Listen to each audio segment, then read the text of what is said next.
Okay. Okay. Little later than I normally start. Asmon Roach being wrong, what else is new? True. Though it's that segment is going to be a specific segment. It's a video that got recommended. Yeah. I got a channel in my Discord that's video requests.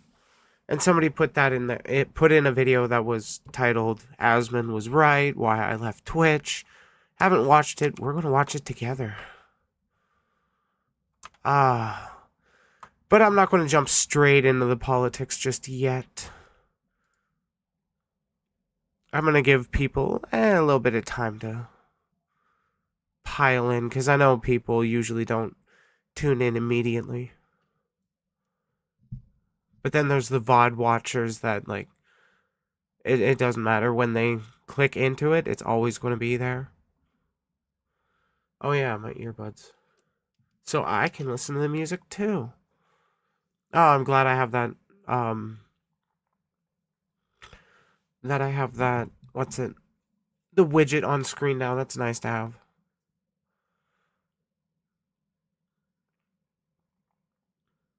Let's see. I don't know what I actually want to start with yet. We'll figure that out as I go.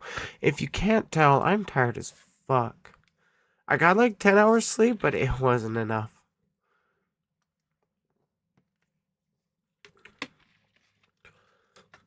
There is a part of me that wants to talk about the No Kings protests yesterday, but I didn't really keep up a lot with it, and I don't really have a lot of reference material to share. Oh shit, I didn't mean to open that. We'll close that. I mean, I guess it's supposed to just make my microphone sound better just by having it open. Hey bunnies, how you doing? But yeah, apparently this Logitech G Hub is supposed to help my microphone sound better, but I personally can't tell. We're going to roll with it anyways. Hope you're doing well. Oh, fuck, man. Girl, I had such a good day yesterday.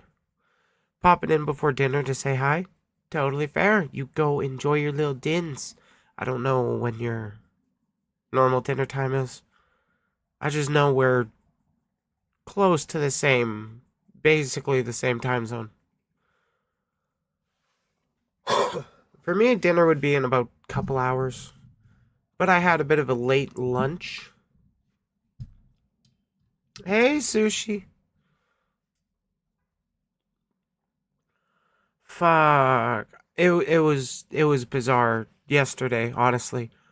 That's the reason I didn't stream yesterday, for anybody that didn't see my YouTube community post. Frog in my throat.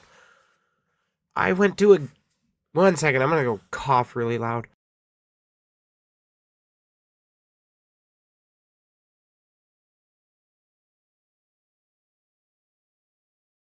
Okay, that's a bit better. Feels like I'm speaking a little clearer now. But yeah, I didn't stream yesterday my usual time because I went to a retro gaming expo. It's kind of like a video game convention, but a lot smaller scale. It was a few hundred people. That was pretty awesome. That was actually the first time I got to see, any kind of DJ do their thing live, and I'm honestly glad it was Seahorse that was the DJ. Holy fuck.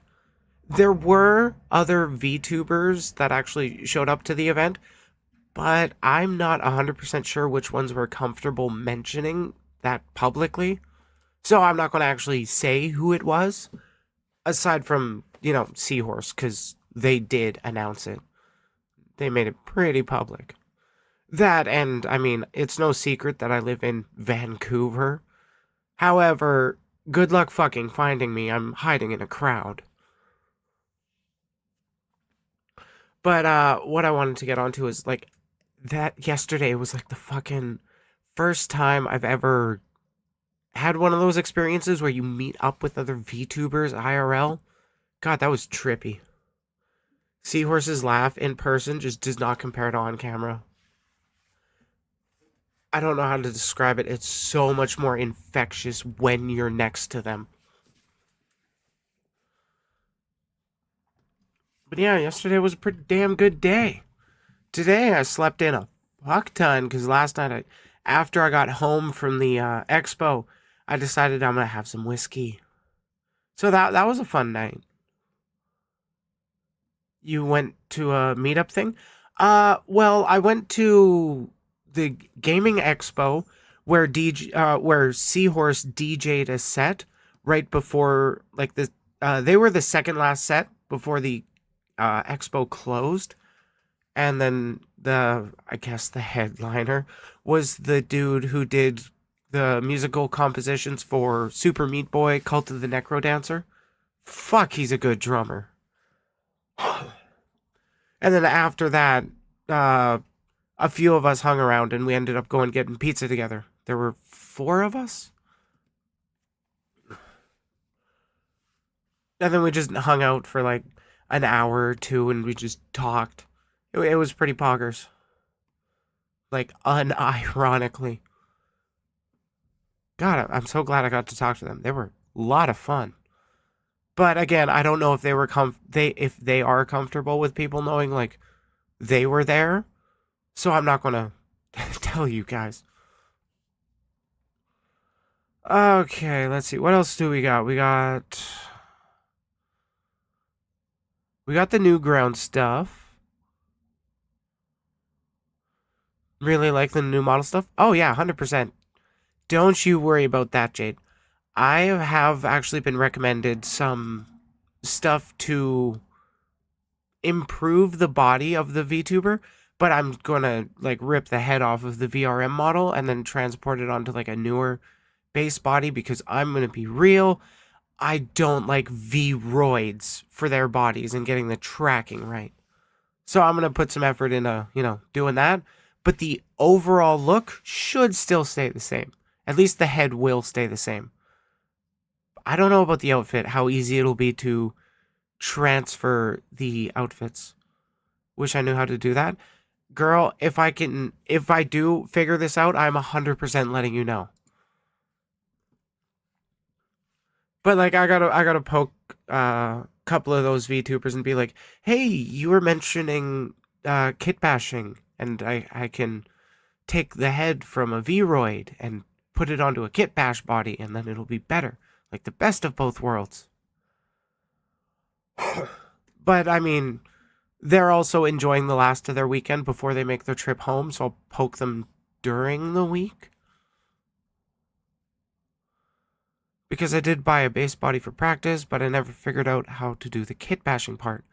Oh, fair. Yeah, I haven't even started that part yet. But I do have at least an idea of what direction I'm going to go with. My main concern is, honestly, the outfits. I love my goddamn outfits, but I don't think I can easily port them from VRM to, excuse me, kit bash. I'll make it work. I'll figure it out somehow.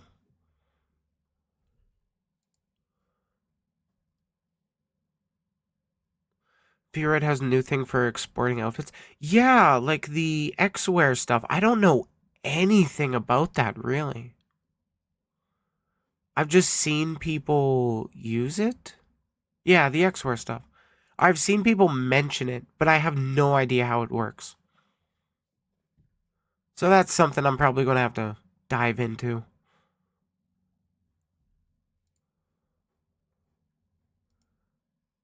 Because, like, I don't know about you guys, but I really love this outfit. Oh, this song's a banger.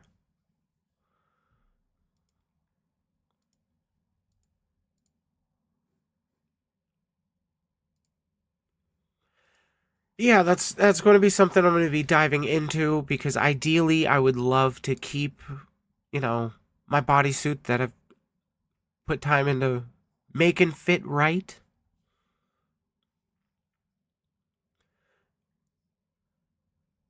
Because, like, this overall aesthetic, this is staying 100%.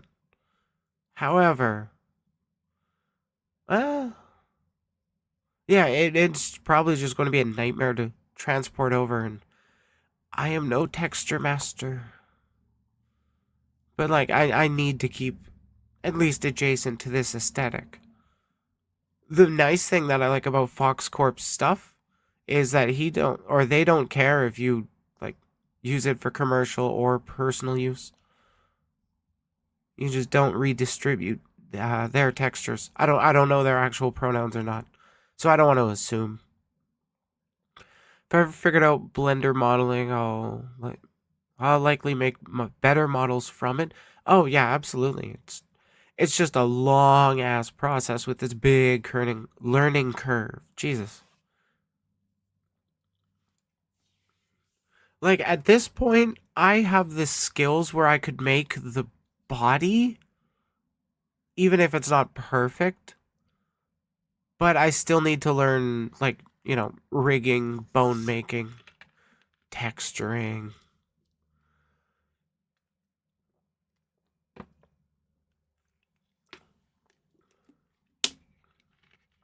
Oh, also, Jade, I think it was the AR kits where it adds like a bunch of facial expressions to the Vroids, where you can have a lot more expressive faces. Oh, are you fucking kidding me?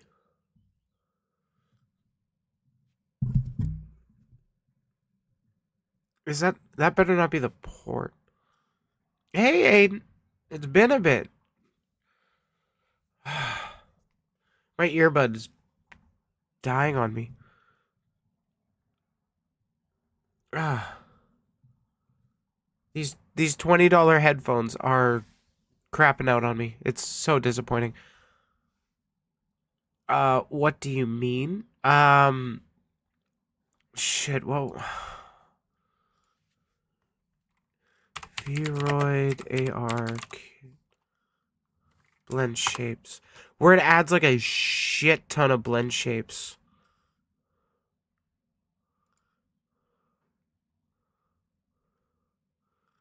No, that's just explaining it. Fuck. Because I know there was a thing where you can add it.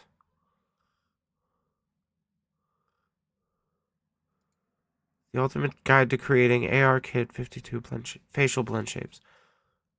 Is this what I'm looking for?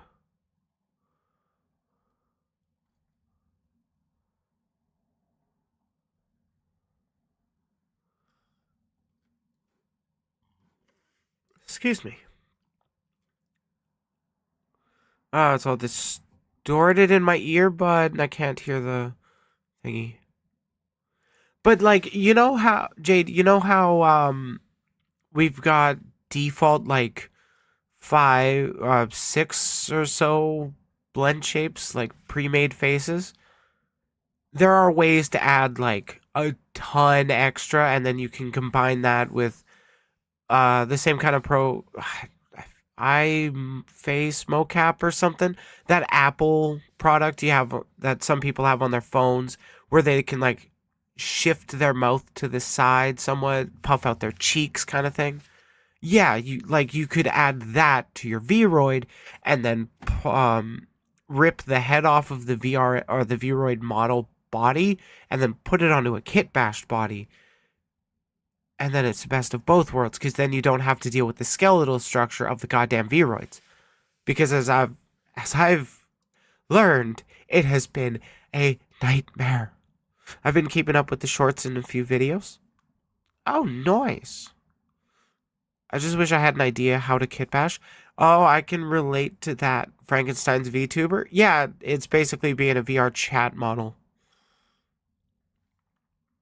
VRChat avatar. Do you kit bash in Blender or Unity? I'm gonna guess Blender. But like I haven't attempted it yet. I've just been talking to a couple of VTubers that have done it. Cause like they saw that they obviously recognized I'm using a Vroid, and they're like, hey, you can do this to make your Vroid look even better. And I'm like, oh shit, good idea.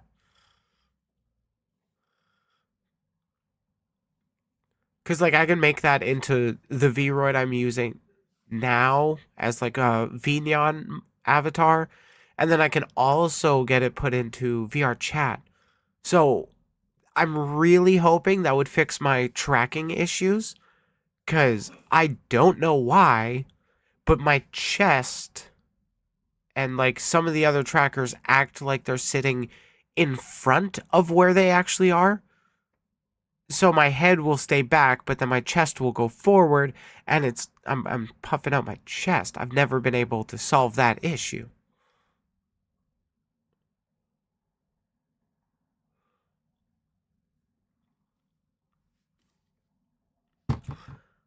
Let's see.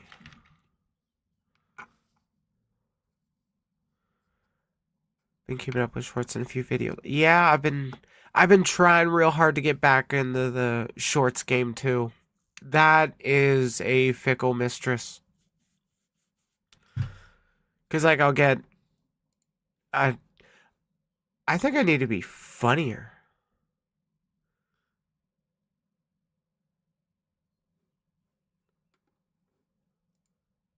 This is probably me. Um, what else was I gonna talk about?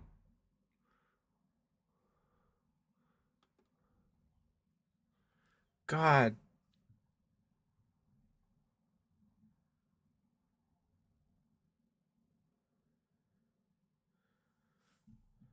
Okay. Let's try this. Okay, that's a little better for my head. Earbuds. Cause like I can't believe they're already breaking. Okay, we should I've been rambling for like 15 minutes now. Do we want to keep rambling or do we want to actually start into some of the topics? Oh shit, that's right. I should also announce the goddamn set list for the charity stream that I forgot to promote more. God, I need to do that. I need to do better about that.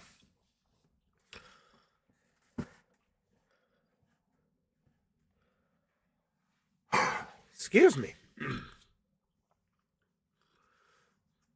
Uh, oh, right. Yeah, so the next weekend, next Saturday, I'm not going to be streaming on YouTube. It'll be exclusively done on Twitch because I don't want to get copyright nuked.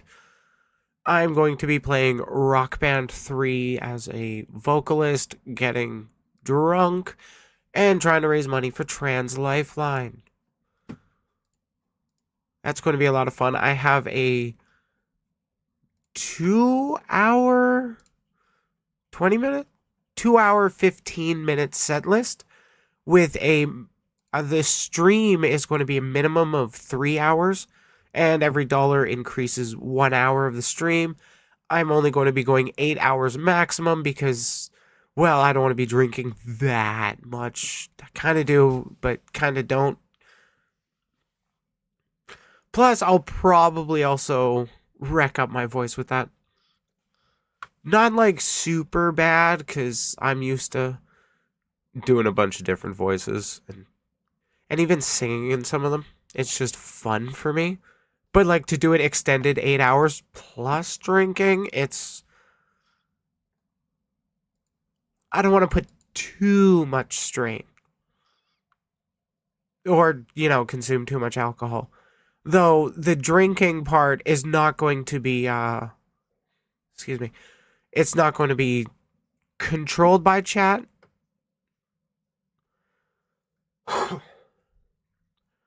I do want to come up with like what's it, like spin the wheel incentives kind of things.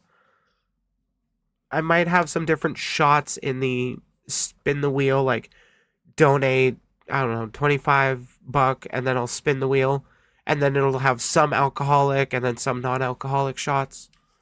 Just cuz like I'd rather not get alcohol poisoning.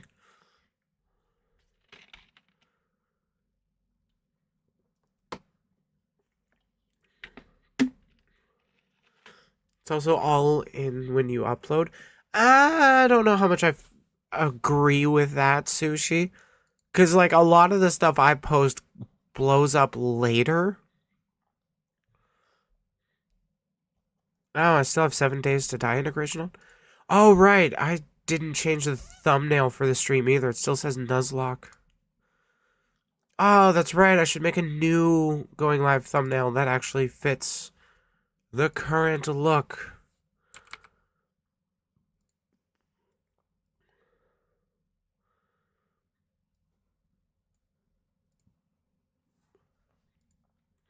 God, I'm so bad about doing that. Like, I I've been changing up a lot of the design enough that it makes me want to redo like emotes and my thumbnail pictures, and then I find some other way to improve it. And like right now I'm sitting at a point where I don't want to change anything. I want to just use it as is for a while. But then there's problems I'm having with like the tracking that could be solved, but I really don't want to do a whole nother like change my outfit up and stuff. I'm really liking this look. Not just this look, but also hey Kyle, how you doing? But also I have like multiple outfits from this same outfit artist. Hey Sexy Lexi, how you doing? Excuse me. Let's see, where am I? I'm okay, how are you? I'm doing pretty good. Yesterday was a pretty damn good day. Tyra just got home from work. Oh, fair. I do not miss working on the weekends. Though I do work Monday to Friday, 9 to 5, and that does regularly cut in the way.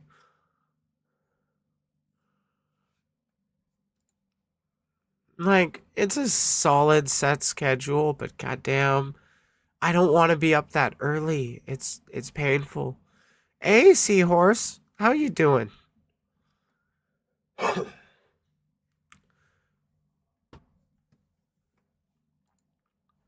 Oh, let's see.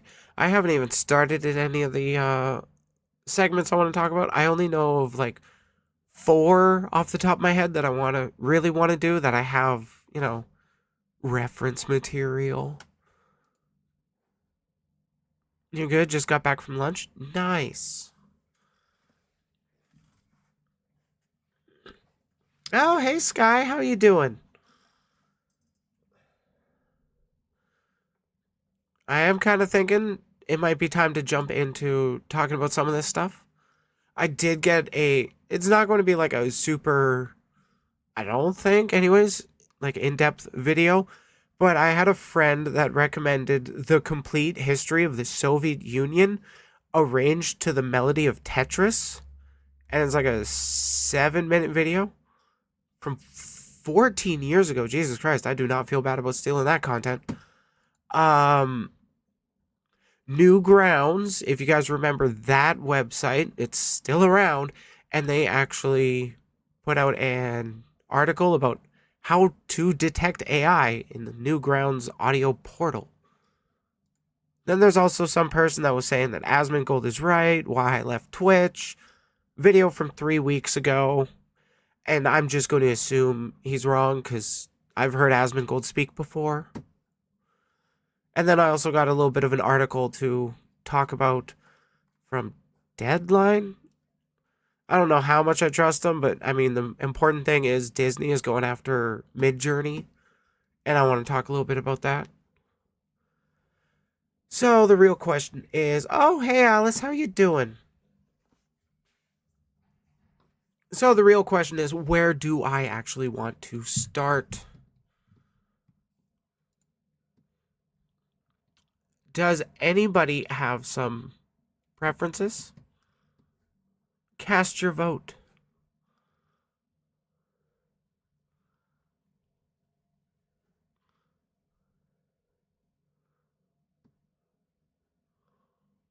I'm not sure which I'm leaning towards, honestly. I kind of I kind of feel like the complete history. Sorry, switching to PC. Oh, you're all good. I kind of think the complete history of what's it?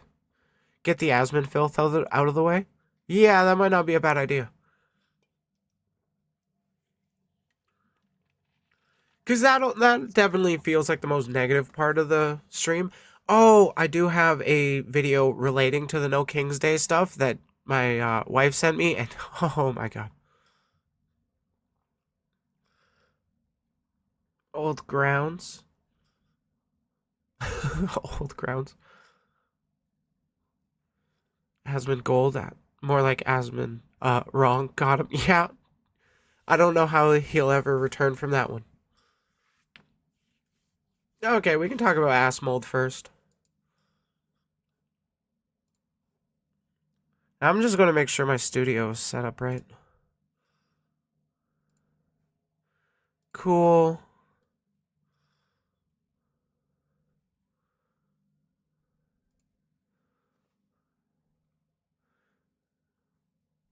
Oh, don't worry, Sushi. We'll get to Newgrounds. We'll get there. Wait, can I... Oh, sweet. I can alt tab in and out. I was worried about the, thing. I haven't heard from it in New Year's. Or in 84 years. Yeah, we will hear about it. We will.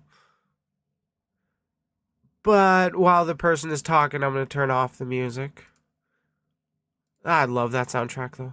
Or that song. Yeah, I can just hide that for the segment. Why not? Okay, so... Hit record. Now, the hard part of these segments is always, how do I start it?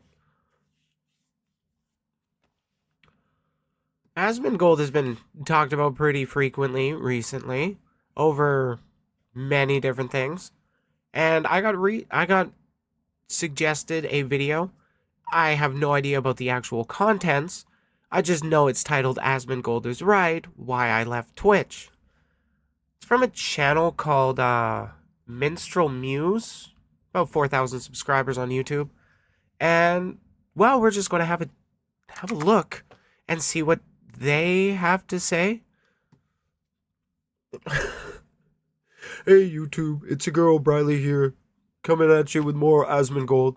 There's my Charlie impression. Enjoy. Okay, let's see what they have to say. So I'm just gonna come out and say it. Asmon Gold was right. Oh, what?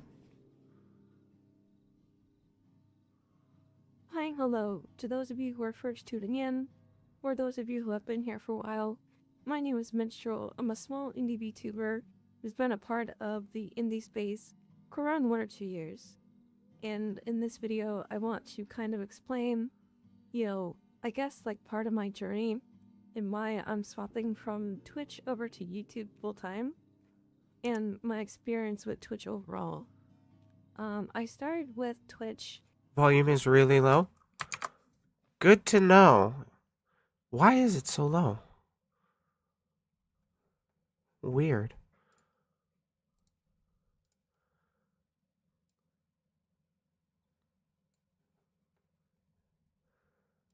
That is so weird. Damn, I don't have a booster on. Oh wait, yes I do. 1 or 2 years ago when I decided to become a streamer, when I wanted to play games, when I wanted to, entertain people and create my own community. When that's a pretty good goal to have. Well, I can definitely understand switching over to YouTube. I mean, I did that for a couple years and now I'm going back to multi-streaming. Just because honestly the community engagement is much more interactive over on Twitch. But I mean, what benefit does YouTube have over Twitch? Well, first of all, you can stream at whatever quality you want, and you're not just bound to 720p unless you're a Twitch partner. And then you also get the automatic, or not, yeah, the automatic VOD saved for as soon as you're done your live streams, which is a big part of why I'm doing the multi-streaming rather than just exclusively on Twitch. So I can record my segments and still not have, and still have that VOD, not have to worry. But, like, what does this have to do with Asmon Gold being wrong? We're only a minute in, let's see. Part of that was, just playing games I liked and overall just having a good time. I got paid fairly well, and, I was... Wait, you can stream at 1080 as an affiliate? Huh. Okay, I've been out of the loop with updates for Twitch. I can download them in 1440. Wow. Okay, I've been out of the loop of Twitch a lot longer than I expected. Making, decent money to where I didn't really have to worry about my bills much or, struggle all that much in my day-to-day life. But as of recently, I can't really do that anymore. And I have to say it.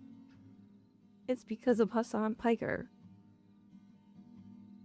What? I don't say that. What? Okay, so I have heard of, like, overall declining revenue rates on Twitch, but how does that fall at the blame of Hassan? Like, is this going to be an argument of nobody should talk politics because look at what the left's doing and it's so bad? And, like, let's not pay attention to what the right's doing? Is that where we're at? With any form of negative bias. But I will say that he's made it incredibly hard for smaller indie VTubers to kind of get a foothold. Because a lot of... I'm trying so hard to process this. How I really hope this gets explained. How is Hassan making it harder for VTubers? Like, bro doesn't even interact with us. If she thinks Hassan is doing this, I can't take her seriously. I just want to dismiss her. I'm kind of feeling the same, but I don't want to just outright dismiss somebody. I want to hear an actual argument. Last time I checked, Asmon Gold is the only one harassing VTubers. Yeah. Like, literally, when was the last time Hassan has ever mentioned a VTuber? I don't personally know because I don't watch his streams live. Smaller channels like my own, we rely on ad revenue and, of course, support from our community in order to try to make a livelihood, to try to establish ourselves in the space. When it comes to, the top end of streamers, that's not something they really have to worry about. And also at the same time, it's concerning, Okay. for a smaller creator, because what happens at the top trickles down and, we end up catching the bottom of the line, so to speak, because of it. What?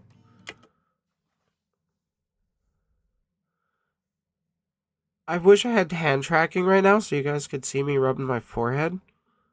I'm honestly trying to understand. What?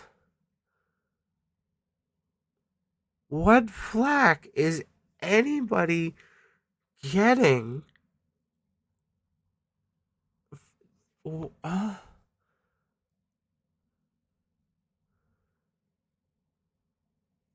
That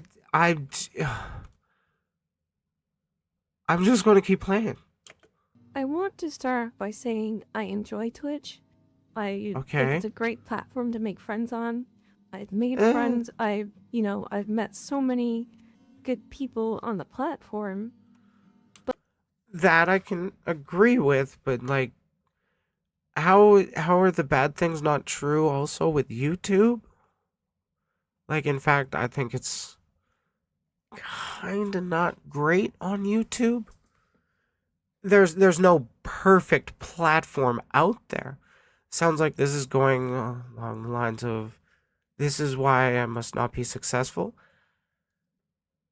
I don't want to make any assumptions, but I'm getting that vibe, Alice. But when it comes to the streaming side of things, it can be really difficult, especially as an indie VTuber.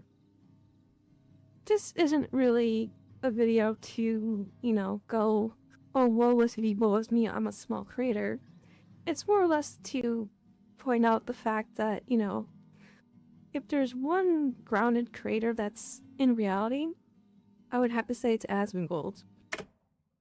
Mr. Dead Rat Alarm Clock, Bloody Gum Wall Painting, is the one grounded in reality? Okay. Like, okay. The reason why I say this is because for the past couple of months, the top streamer, or I guess former top streamer, Hassan Piker, has been going on, really radical rants on Twitch. Yeah, and he's the only one going on radical rants on Twitch. Like, Hassan, I think he's been banned before. But, like, I mean, Hassan and Asmon are just too big to perma-ban. They make too much money for Twitch. Is that rat thing real or just him begging for attention? I don't know. He's admitted that the rat alarm clock thing is, like, he admitted the rat alarm clock. And he's posted pictures of the finger painting. I don't know how much of it is, like, just confidently engaging with it to own the libs somehow, or how much of it is just, like, a humiliation kink thing.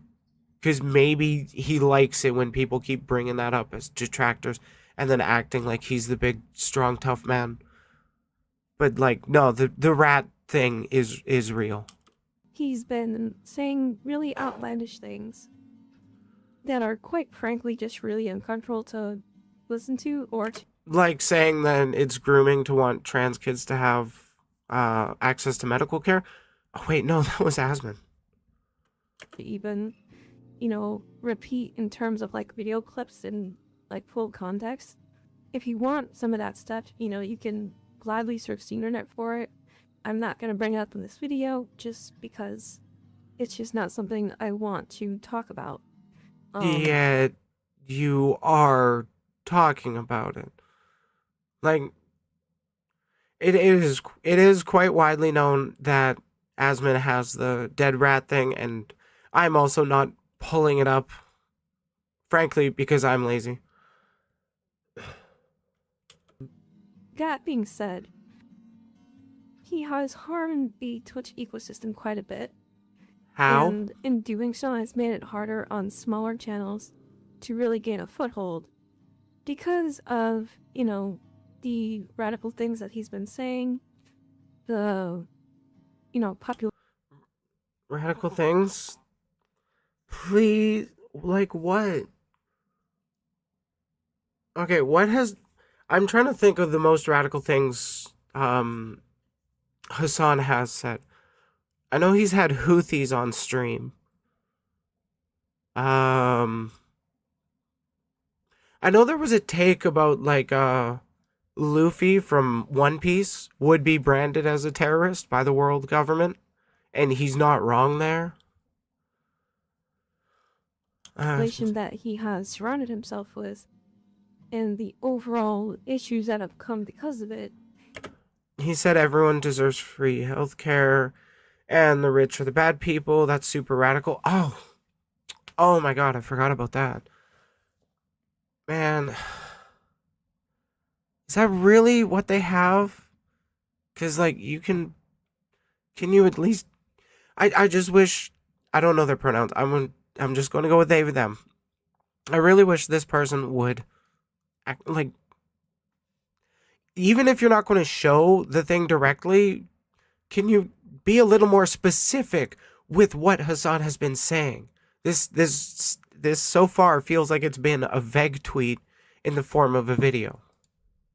It's made it incredibly difficult for smaller creators such as myself to really monetize our content and get advertisers. How? Like, how is what Hassan says any worse than what Asmon says in appealing to advertisers? Like, I'm pretty sure even Asmon had said that, like, Twitch should just ban politics, and that would include himself, Hassan, and then like a bunch of other people. Excuse me. So also Hassan also goes into details and God, I need like some kind of background for my Twitch chat. Hassan also got detained at the border and questioned for promoting leftist values. Oh yeah, because you know freedom of speech and all that doesn't actually matter to those people. Free speech only matters to them as long as you agree with them. This is a blanket statement for Hassan because I said so, not saying he's good, but give concise reference. Personally, I'm glad that Hassan is like we do have Hassan on the left.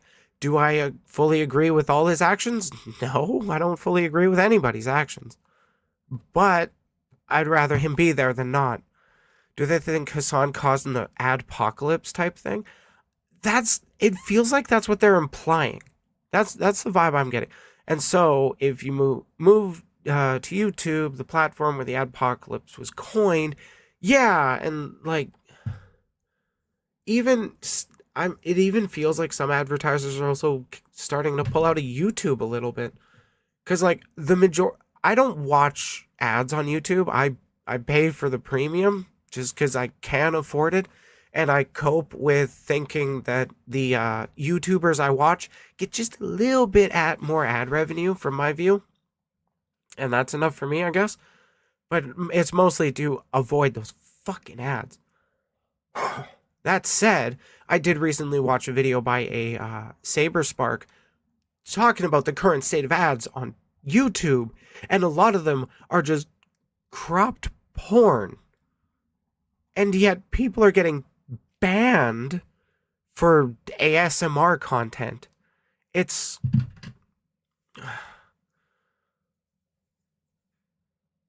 a frustrating system. There is no good or like ideal platform out there. We just kind of got to work with what we got and advertise it. And like I don't get ad revenue on YouTube.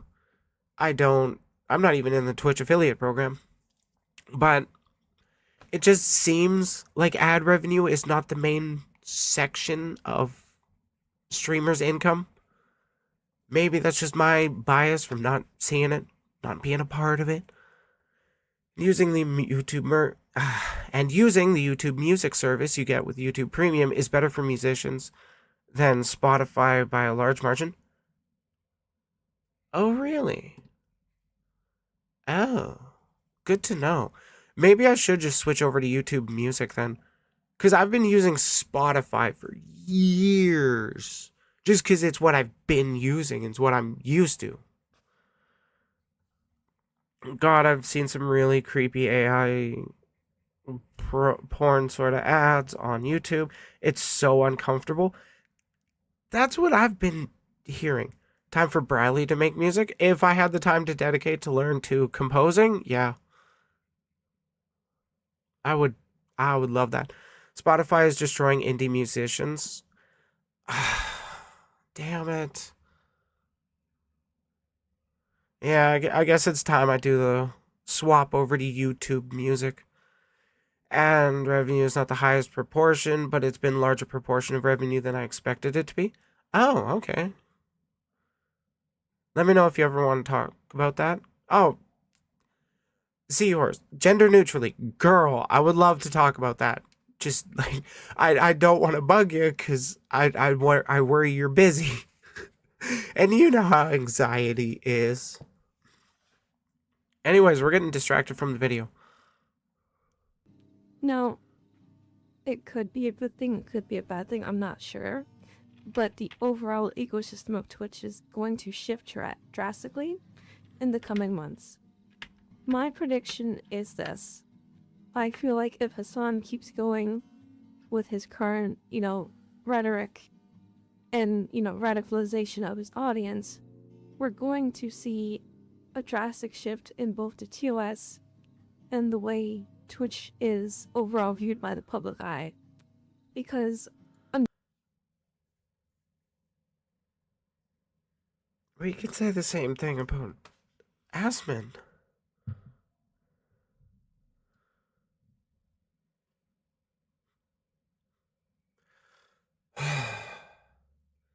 God, I hate where the Overton window is sitting right now.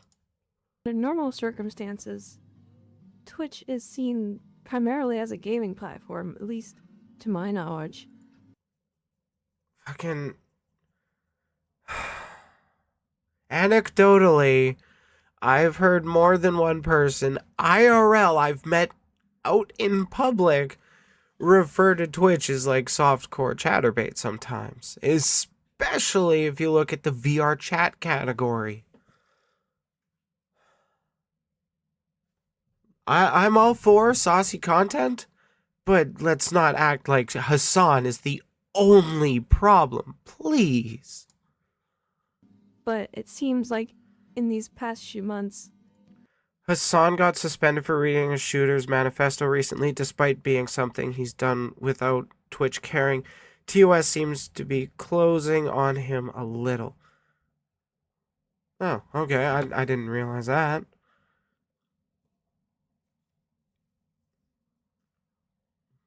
When was this made? This was 3 weeks ago. it's become a vehicle for propaganda, misinformation. Okay. Love the buzzwords, but can we not use propaganda? Because, like, let's see.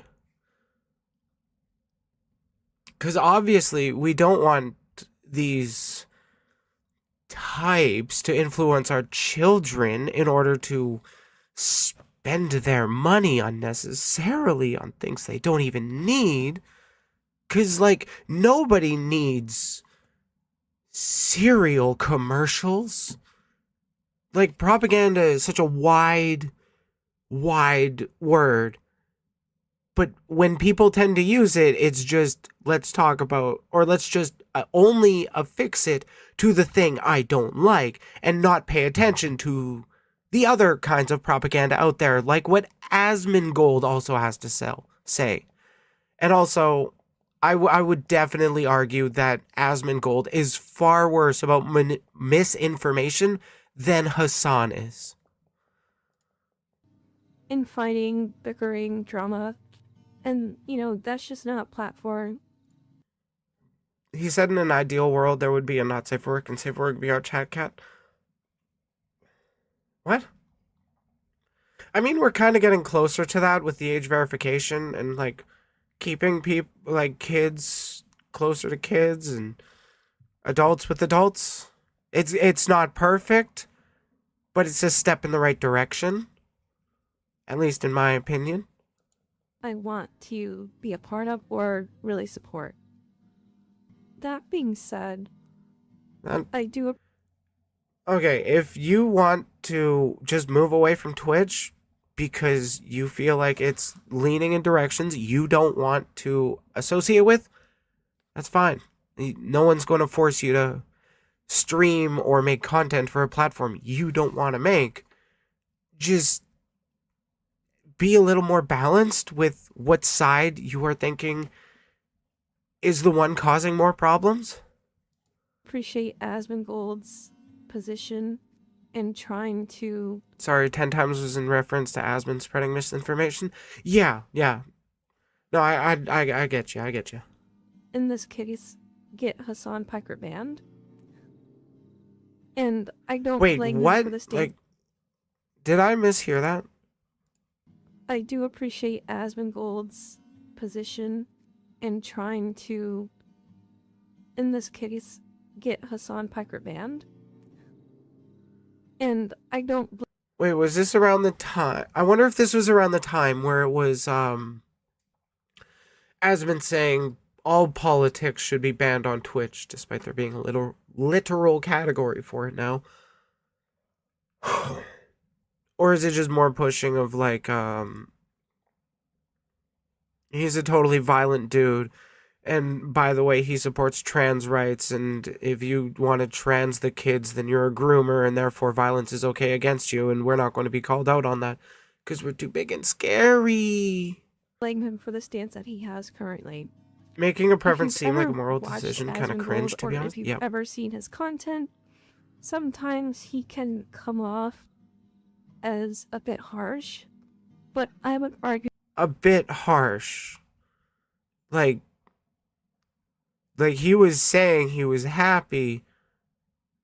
Like, it made him happy that Niara had that crash out. Like, he feels justified in being like, how many followers slash subscribers does Asmon have? He's in the millions, right? And he's going after a 20,000 subscriber YouTuber.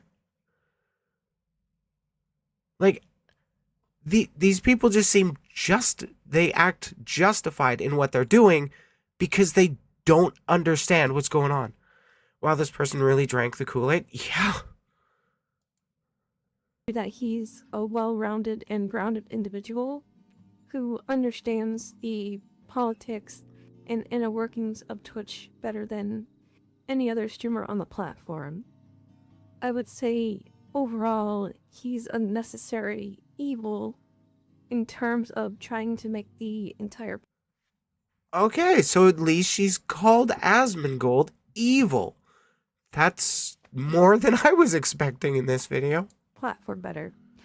I don't think Asmon's trying to make the platform better, though. He is definitely not a necessary evil. He is pushing a lot of disaffected youth towards the right and the far right with the people he's platformed and surrounded himself with. And frankly, people pushing those far right talking points are either too stupid to realize what they're doing, or they think you are too stupid to realize what they are doing. It's one of the two. And who knows? Maybe I might come back to Twitch if things get better, but as the current climate stands, I don't really want to be a part of the ecosystem anymore. Due to the fact that advertisers are currently pulling out, it is nearly impossible for small streamers to make money, myself included. I don't think it's just about advertisers pulling out. Like, who owns Twitch? You go all the way up the ladder, it's Jeff fucking Bezos. There needs to be more money circulating within the Twitch economy, and yet they're doing everything they can to really maximize their profits without, giving a bit of a better share for the VTubers out there. What's their solution? Oh, if you're not part of the affiliate program, you can still make money. You can still receive bits. You can still get subscriptions, but you won't be able to get a payout unless you're an affiliate. So that money stays in the Twitch ecosystem there, and it's just going to be the same. Like all the small VTubers passing around the same $20 bill, when Jeff Bezos, who could literally end world hunger with a fraction of what he sits on with his money, with his investments and all that bullshit. Yeah, but let's blame Hassan Piker, the guy that wants healthcare. I was taking in anywhere from $200 to $300 a month with ad revenue on top of my subscriptions. But because of advertisers that are now pulling out, I can no longer make money on the platform like I used to. And I'm not saying, oh, woe is me, please feel sorry for me, no. I would like to earn my But do you understand how it's coming across that way? And like how you're trying to appeal to Asmon's audience to try and bolster your numbers? Like you can understand why people like me see it as that way. keep just like any other streamer, but because of ad revenue being, nearly cut down to slivers, I can't make a comfortable living doing this anymore on this platform, which is why I've transitioned over to YouTube. And the reason why I transitioned is, like I said before, the I do support your transition. I just don't think you're doing it for the right reasons, sweetie. radical speeches that Hassan Piker is making is really dangerous for the website. And the fact that So is what Asmon's doing, and please be a little more specific. Dan Clancy hasn't really said anything is rather concerning. And, like I said before, the only really grounded individual in this whole debacle is Asmongold. And So with ad revenue like that, she was probably around 300 to 400 CCV.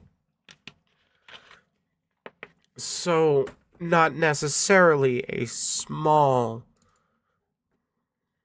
Does she have, or do they have a link Twitch?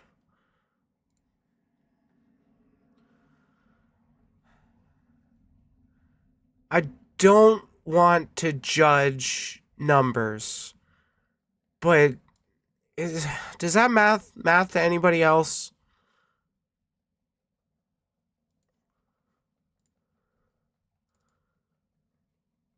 Because the math isn't mathing to me. By the way, the person who made the decision at Amazon is Andy Jassy because he's CEO through Jeff Bezos, who still owns it. Oh, okay. I don't know about CEOs and stuff. When you're not specific, anyone can read their biases are into what she's saying. Whatever their biases are into what she's saying. Yeah, and it's kind of like just...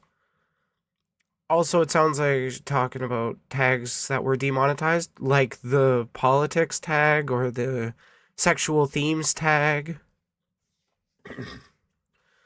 What was I going to say? I was going to say something else. I don't know. But this is really coming across as, woe is me.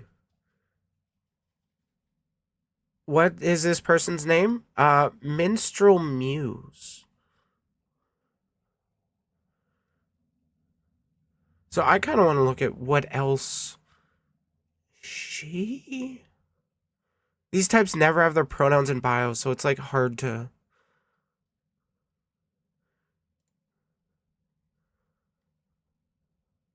Oh, at least she has racism and homophobia equal instant ban. Children will be napalmed on site. I can relate.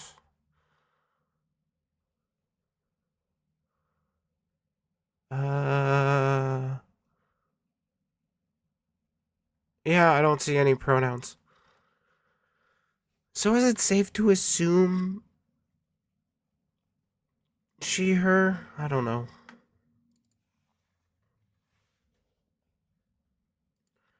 I appreciate what he does for smaller streamers and just overall the community in general. Even if Wait. She has an 11 viewer average? Wow. That's pretty sizable. But I don't think it maths to the number of ads. Yeah, lying about the ad revenue. Yeah, that's a vibe I was getting. people see him as evil or Well, yeah, because he's attacking smaller creators and laughing about them being upset over him spreading misinformation about them. But like, what? But how? And he says people want to give Briley the misgender card free. Yeah, please give me the misgender free card. if they call him a swab or the Roach King, I still think he has value to the platform overall. Please tell me the value. Because is it just promoting some small streamers? Like Rev says Desu or Kirsch? Because I don't think that's helping people. I think that's just helping spread their narratives. And, fortify the right. Because 9 times out of 10, his opinions have been usually correct. And, in doing so, the platform has changed for both the better and sometimes a little bit for the worse. I gotta give you some negative points, Asmon. I'm sorry. But Like what? overall, No. Please, please, please be more specific, because right now it's just gesturing that Asmon has made the platform worse, but I'm not going to say why. I'm just going to appear as someone who is critical of Asmon, despite him being right 9 times out of 10. I'm not uncritical of him. Come on. Like, give me an example somewhere I can look to instead of just check out the stuff. By the way, after this, check out her next video at least the description of it. Oh, there's a follow-up video? the changes to Twitch due to, his speeches, his opinions, and his overall input, I would argue have done, a greater good for the overall site instead of a straight negative. In turn, I mean, like what? What opinions has he made that has caused actual changes within Twitch that were not good? I'm not saying it's impossible, but I'm saying give me at least one instance to look up. Just please stop being so vague. in terms of Why are Hassan we still Piker, watching this? I don't know. I would argue Because there's the part of me that just wants to click off and ignore it, but then there's the part of me that's like, well, I don't want to give people the credence to be like, wow, you never watched the full video. And it's like, I'm watching the full video, even though I'm getting psychic damage. that it's not looking good for Twitch right now. The fact that, Trainwreck the syndrome? ADL Kinda. currently has eyes on both him and the platform speaks volumes. And the fact that, national... What was the ADL? Oh, wait, the Anti-Defamation League? Doesn't that watch, like, everybody that's big? It's kind of their job?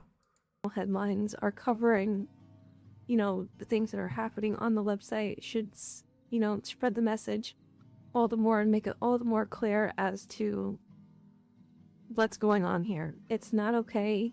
What he's saying and doing on the platform isn't okay. And I have to agree with Asmon. I think that he needs to be banned. And I think in doing so, the overall health of Twitch will get better. And I feel like, streamers in general will just have an easier time trying to make a livelihood here. Because advertisers will possibly come back. And, there could be... Come on, let's be real. Companies like fucking Disney don't give a shit about Hassan. They care about the broader culture of a platform. Like, why do you think all the advertisers left Twitter? It wasn't because of one... Well, okay. In Twitter's case, it was because of one prominent asshole that ruined it for everybody, and then that just attracted more assholes. But, like, for the most part, companies do not give a shit what you believe. They just care if they can sell their product. At the end of the day, that's what they care about, their profits. And I just think that I don't think Hassan is the problem. I think that there's a bit of a different problem with, like...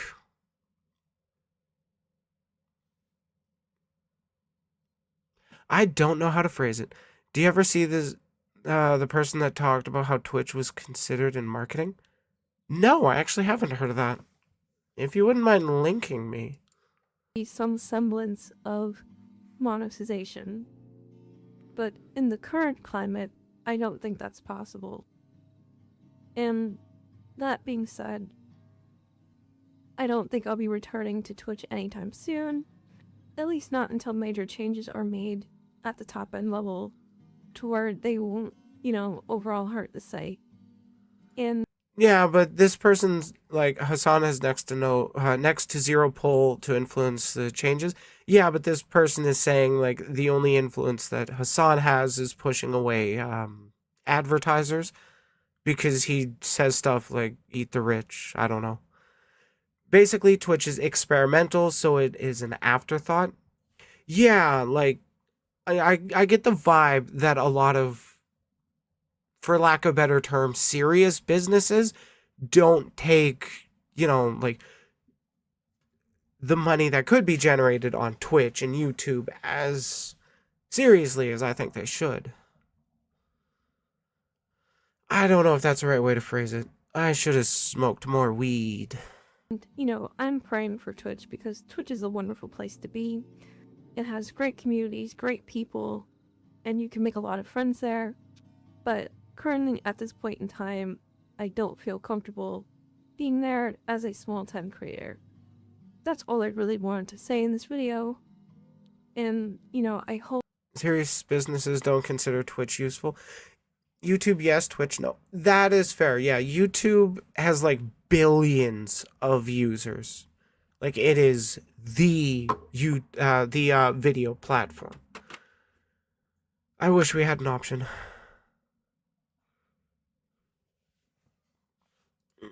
that if you're someone who's from my community, you'll stick around and you'll support me. Anything helps from, retweeting to liking videos, subscribing. If you're new around here, it's free. YouTube is easy to track metrics and ways to understand how everything flows. I really got to look into those more. Hey, Raj, how's stream? And overall, I just appreciate your time. If you've gotten to the end of this video, because I've done it all in one take, and it's been pretty exhausting because I have a toothache, and it just hurts the top right now. Oh shit! Like, don't talk then. Focus on taking care of your toothache. I know how bad those suck. Don't make it worse by fixating on stuff that's going to get your blood pumping. You want to lower the blood pressure. You want to take stress off of that. Please do yourself the favor. Twitch is more opaque with things. So thank you very much for watching, and I will see you next time. Okay, bye-bye. I don't need to see the last 3 seconds. Have some weed, girl. At the very least, like gummies or something. Girl, relax. Where is it? Thank you. A quick channel update. Okay, so like a week after that first video came out. Hello, everyone. Welcome back to my channel. I hope you're having a lovely day. My name is Minstrel, indie VTuber, and I just wanted to start off by saying thank you guys so much. Holy shit, you guys actually blew up my channel. I was not expecting the reception that I got when I put out that video. I went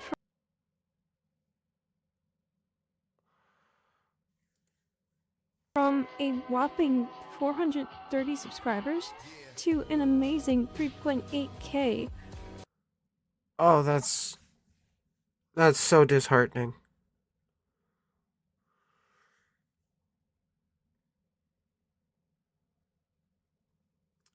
The way these right-wingers rally around anybody that is just spouting what they're saying, being vague about it. I think a big part of why the left doesn't do this is because we do so much purity testing. Rather than, just helping prop each other up.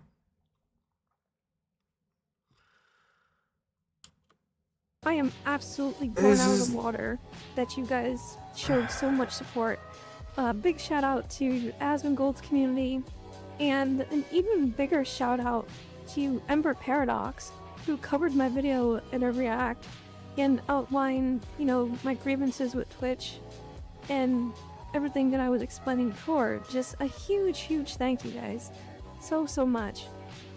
The support has been amazing. I don't have the words. I really don't. Is it just a big But I thank want you? to get on to a bit of a topic here that I want to talk about today Okay. in today's video. The American Heart It's about the Association. milestones. You guys have absolutely crushed it when it came to subscribing to the channel. You know, I was thinking... Yes, congratulations on partner. God, unironically, there's a part of me that wants to, like, play into that grift for, like, a week just to get them all to pick me up and get me onto their streams, and then when I'm on their streams, I'm actually pushing back against them just to get me to fucking talk to them. Yeah, this is basically a pick-me girl that got picked up and, like, boosted over, got a few thousand subs in a week.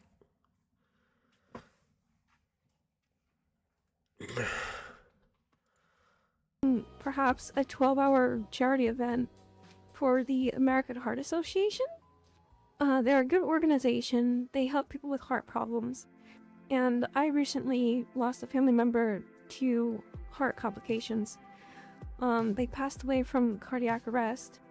So I'm thinking perhaps it would be a good organization to give back to help people in the future, and to those who come after, you know. Because I don't think anybody should have to go through heart struggles or heart pain of any kind. It's something that can change your life for the worse when it happens.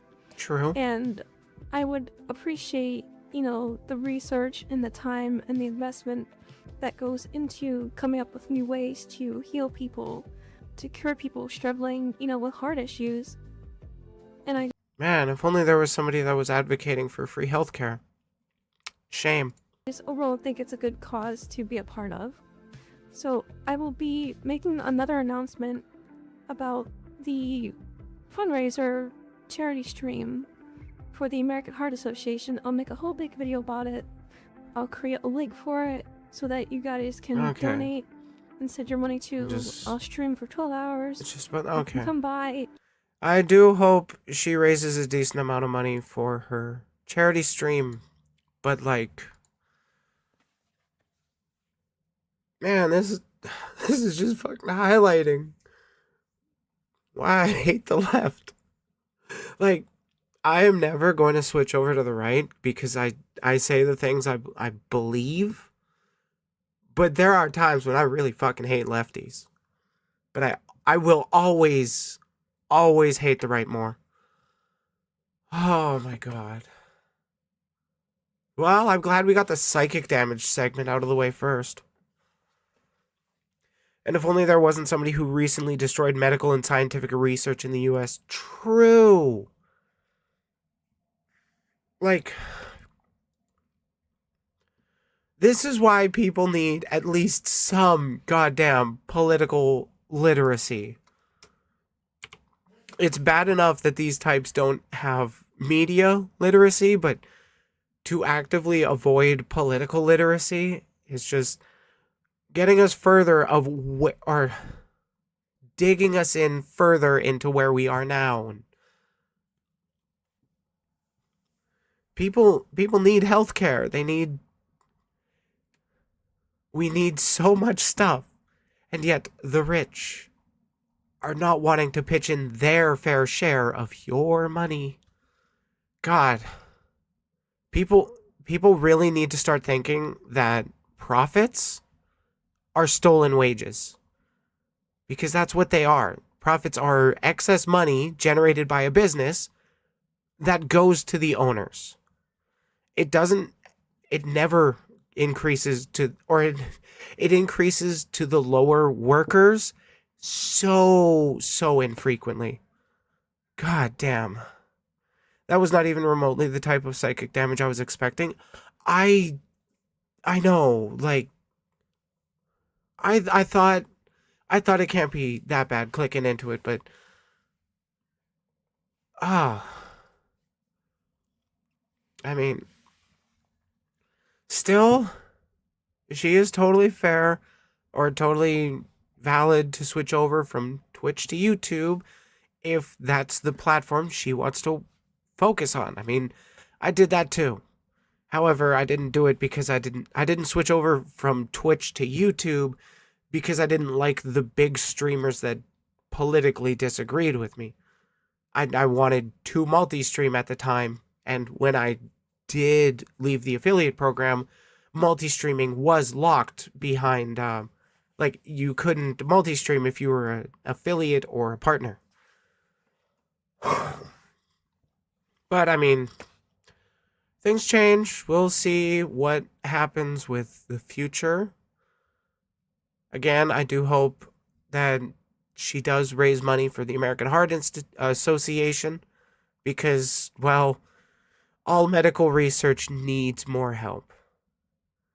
Well, it isn't a valid reason viewpoint to switch from, but it is valid to switch. Yeah, like, you don't leave because there's people you hate. You leave if it's the right choice for you. And, like, she did have some points about, Twitch being a great platform to make friends on. Yeah, I can sorta see it. Sorta.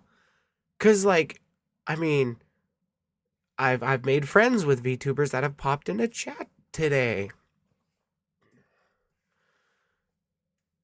But a lot of people that I've met, I didn't really meet through Twitch. It was like other websites. I think I want to say a couple, maybe 2 or 3 are from, like, I knew from Twitch. Aside from that, I met or I learned of them through, like, Twitter or Blue Sky. But I mean, that's my anecdotal experience. There's no study on it that I'm aware of anyways. Come on, I gotta have something else to say.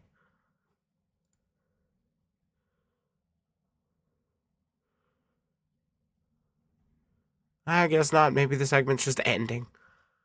I'll find some way to make it funny.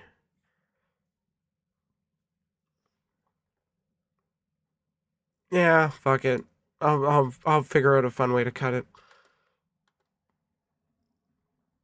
Okay, so we also got I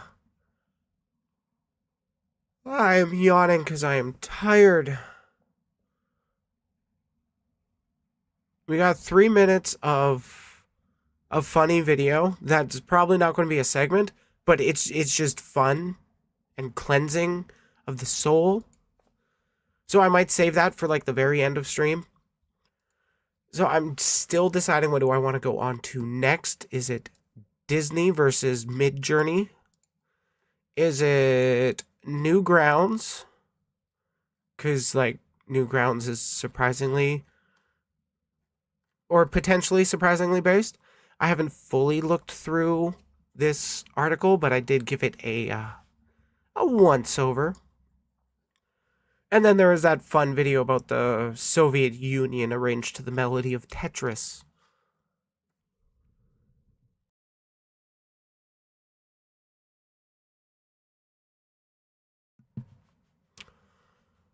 So, which one do we want to jump into next? We can talk shit on AI for a bit. Put your votes in chat.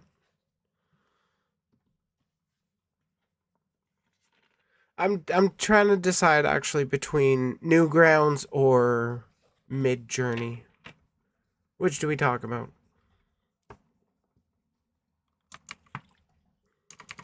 I hit stop recording, right? Right. Good. Talk about Midjourney? Alrighty.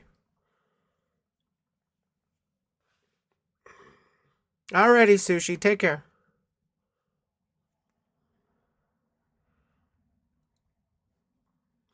Good Lord, I cannot express how giddy I felt when I heard the news that Disney and NBC Universal are suing Midjourney for copyright infringement. Like, bro, Midjourney is fucked. Can I screen share? Yeah, it's screen sharing. Okay, so I got this article from Deadline. Full of ads, gotta love it. Thank you, Ted Johnson, for letting us know. But yeah, basically, the Disney legal team is cracking down on Midjourney. And I believe Midjourney was the one that I had covered previously that had, what's it? It was known for scraping a lot of data. And then when I looked into the artists that it was getting, or that it was scraping, I saw some that really pissed me off. Do you guys happen to know Ed's World? I might just be dating or aging myself just by mentioning that. Because it was not something that was... God damn it,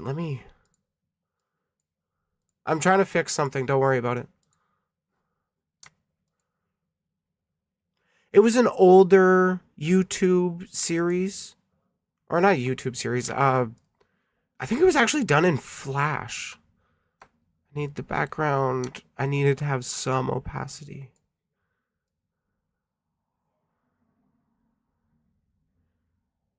Ed's World was awesome. I used to watch it back in the day a lot. But yeah, when I was first hearing about Midjourney and its shenanigans, I got real upset to find out that Ed Gold's stuff was in there. And like he passed away a while ago, and it was angering. I'm worried where this is going. No, he was just it was another case of an artist that's passed away, so they can't give any sort of consent, and their art just gets put into it, and it was fucking. I hate. Why is my name tag being like that? Oh my god. Be difficult. Fine. So ever since then, I've just not liked Midjourney. But I've like kind of had issues with AI since I first heard of it. Just haven't had I don't know, the words to fully convey how I felt. These days I do. Anyways, let's get on to the article. Walt Disney Corporation and NBC Universal have sued AI company Midjourney on Wednesday, alleging that its image generating service functions as a virtual vending machine that generates, quote, endless unauthorized copies, end quote, of copyrighted works. Which, I mean, yeah, if these AI companies were the least bit smart, they would have at least blocked, Disney stuff from being scraped. 'Cause, like, how can you not think they're not going to come after you? It's goddamn Disney. They go after counterfeiters all the time. The lawsuit, filed in U.S. District Court in Los Angeles, is the first major legal action that studios have taken against an AI company. Axios first reported on the lawsuit. Okay, so that's who was first on the scene. Cool. I don't know anything about them. The lawsuit states, quote, by helping itself to plaintiffs' copyrighted works and then distributing images and soon videos that blatantly incorporate and copy Disney's and Universal's famous characters without investing a penny in their creation. Midjourney is the quintessential copyright-free writer and a bottomless pit of plagiarism. Piracy is piracy, and whether an infringing image or video is made with an AI or another technology does not make it any less infringing. Oh my god. Yeah, it's fun. Hey, Renata. I hope I pronounced that right. Glad to see you. And Disney and NBCU are seeking unspecified maximum statutory damages and accounting of Midjourney's proceeds from the alleged infringement and injunctive relief. Wow, they're going for everything on these guys. They're trying to take all their money. God, I hope Disney wins. Please, Disney, you got this. It's so weird to feel like I'm encouraging on a mega corporation, but here we are. I really want Disney to win this suit. And I don't think that, I do not think, I don't want Disney to win because fuck Disney. Well, it's Disney versus Midjourney. This would be a huge win against generative AI because they just keep stealing from people. I don't like Disney, but I want them to stop Midjourney here to set the precedent that it's not okay for other AI companies to do the same things these guys are doing. As an example, the lawsuit states that if a Midjourney subscriber, quote, submits a simple text prompt requesting an image of the character Darth Vader in a particular setting or doing a particular action, Midjourney obliges by generating and displaying a high-quality downloadable image featuring Disney's copyrighted Darth Vader character. End quote. The same is true of NBCU's Minions character. The lawsuit features the images as well as a number of other examples.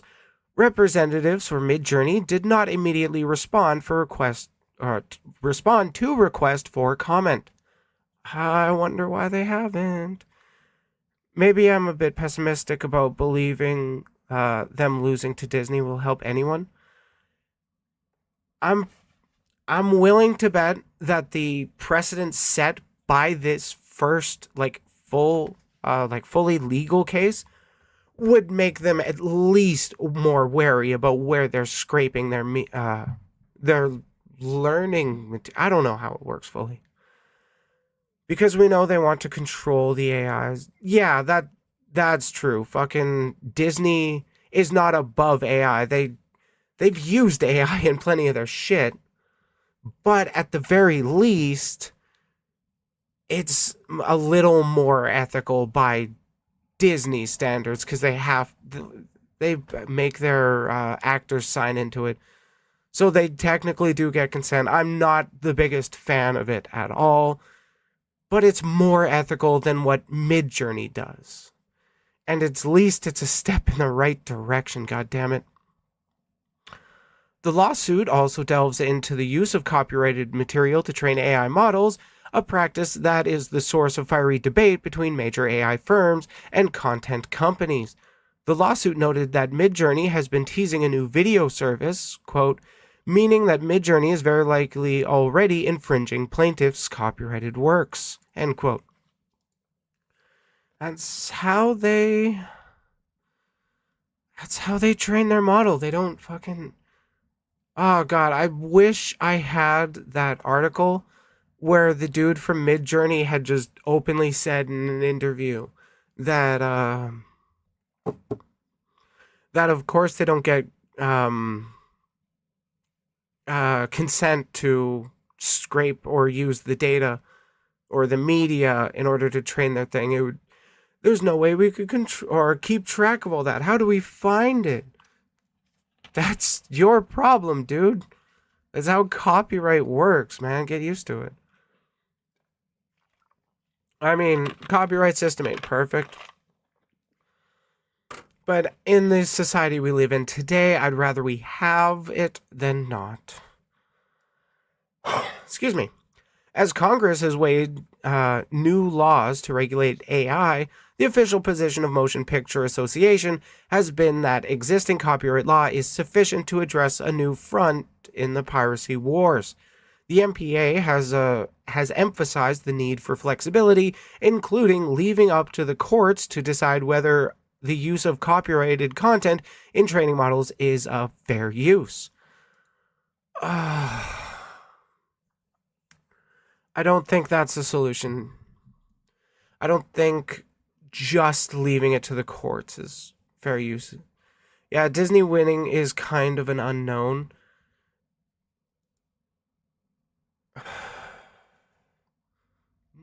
Yeah. But I'd still rather see Disney win than Midjourney because we know where it will go with Midjourney. And with Disney, at the very least, it could just be a direction into, like, ethical AI, and then we just have to solve the fuck, like the power consumption part. Like, I'm not the biggest fan of AI, but I wouldn't really have any arguments against it if it didn't have the ethical and environmental issues that it does. I would basically just be able to say you're lazy if you use AI. Because, like, if there was plenty of artists that were like, yeah, use my stuff, but give me a fee, I can't tell them they can't do that. It's their art to do with what they wish, but it's not other people's art, or it's not, how do I phrase that? But it's not art for other people to do as they wish. Does that make sense? I don't know. Or the part where people, or where AI makes people commit because it kills their AI girlfriend. Yeah, that is its own big issue. And holy shit, people, stop going to AI for social interactions, please. Oh my god. Whenever I hear somebody talk to me about, like, oh yeah, I started talking with this chat GPT bot, and I'm like, go outside, please.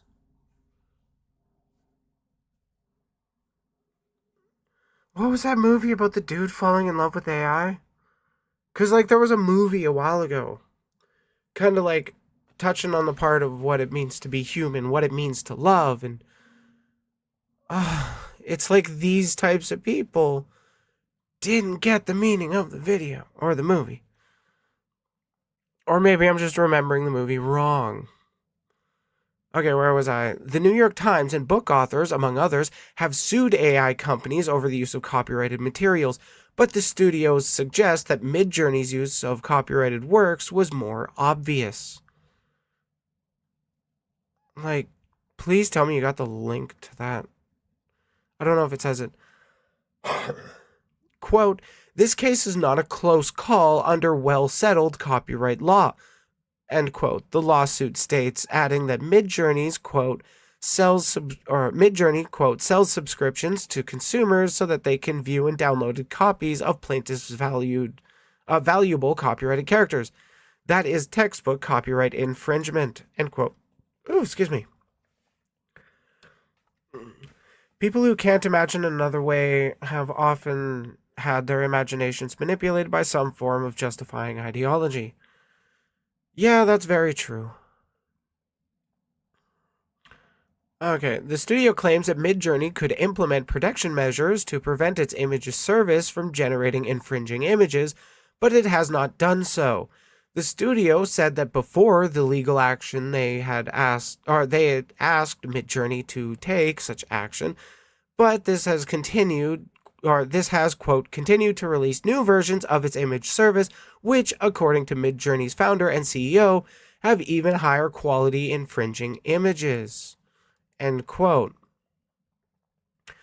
I am going to butcher this name, but I know that's Horatio, but Gutierrez, nailed it. Senior Executive Vice President and Chief Legal and Compliance Officer for Disney, said in a statement, quote, our world-class IP is built on decades of financial investment, creativity and innovation. Investments only made possible by the incentives embodied in copyright law that give creators the exclusive right to profit from their works. We are bullish on the promise of AI technology and optimistic about how it can be used responsibly as a tool to further human creativity. But piracy is piracy, and the fact that it's done by an AI company does not make it any less infringing. End quote.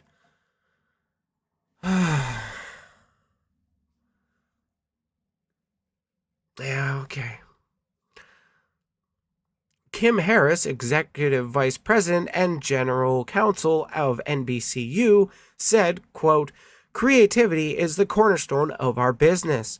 We are bringing this action today to protect the hard work of all the artists whose work entails or entertains and inspires us, and the significant investment we make in our content. Theft is theft regardless of the technology used, and this action involves blatant infringement of our copyrights." Yeah.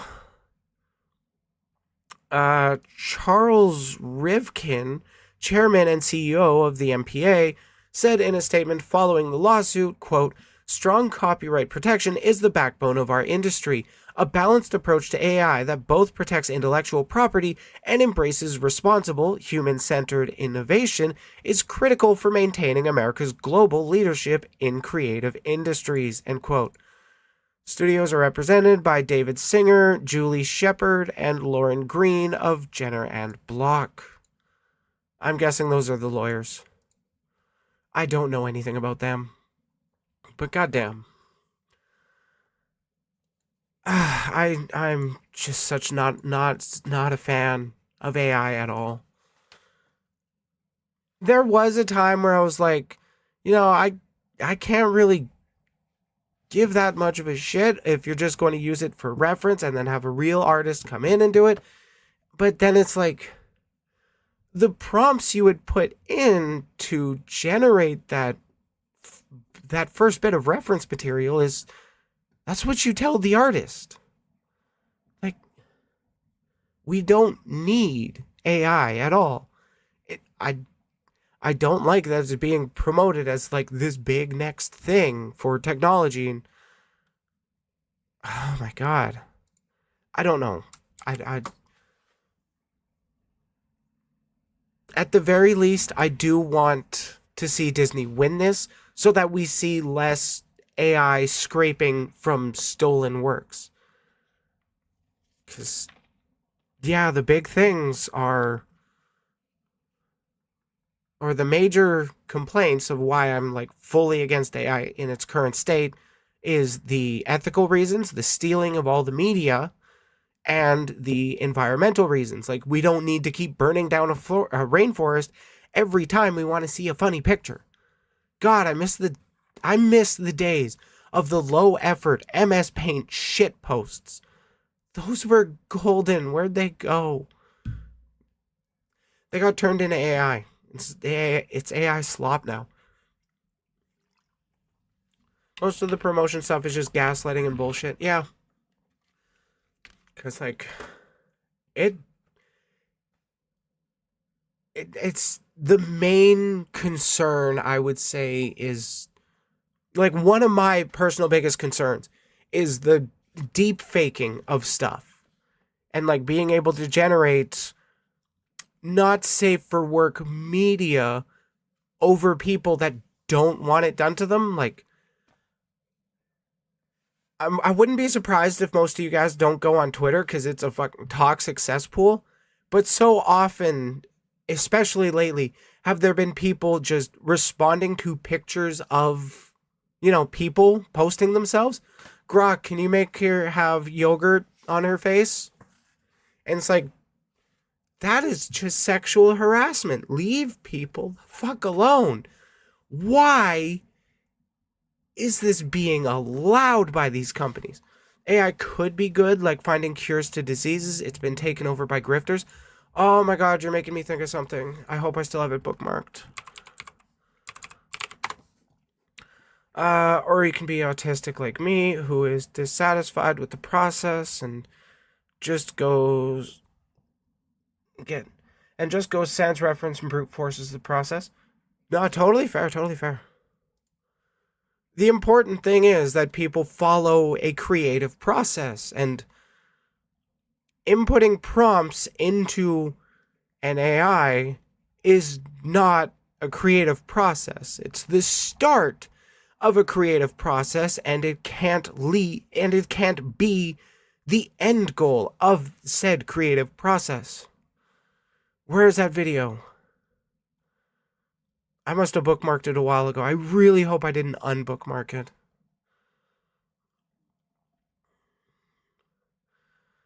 But for the most part, as it stands, I do not like where we are with AI. What? Oh shit, did I actually? Okay, so basically what I was looking for... Oh no, the video's gone. Okay.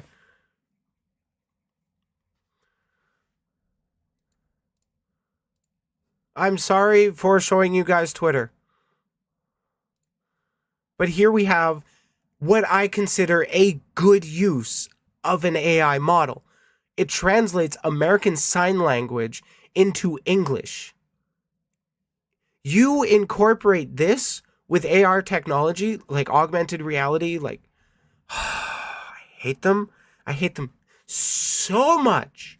But you implement this with Google Glasses, I can see that as a valid reason to have Google Glasses on, or at least near you.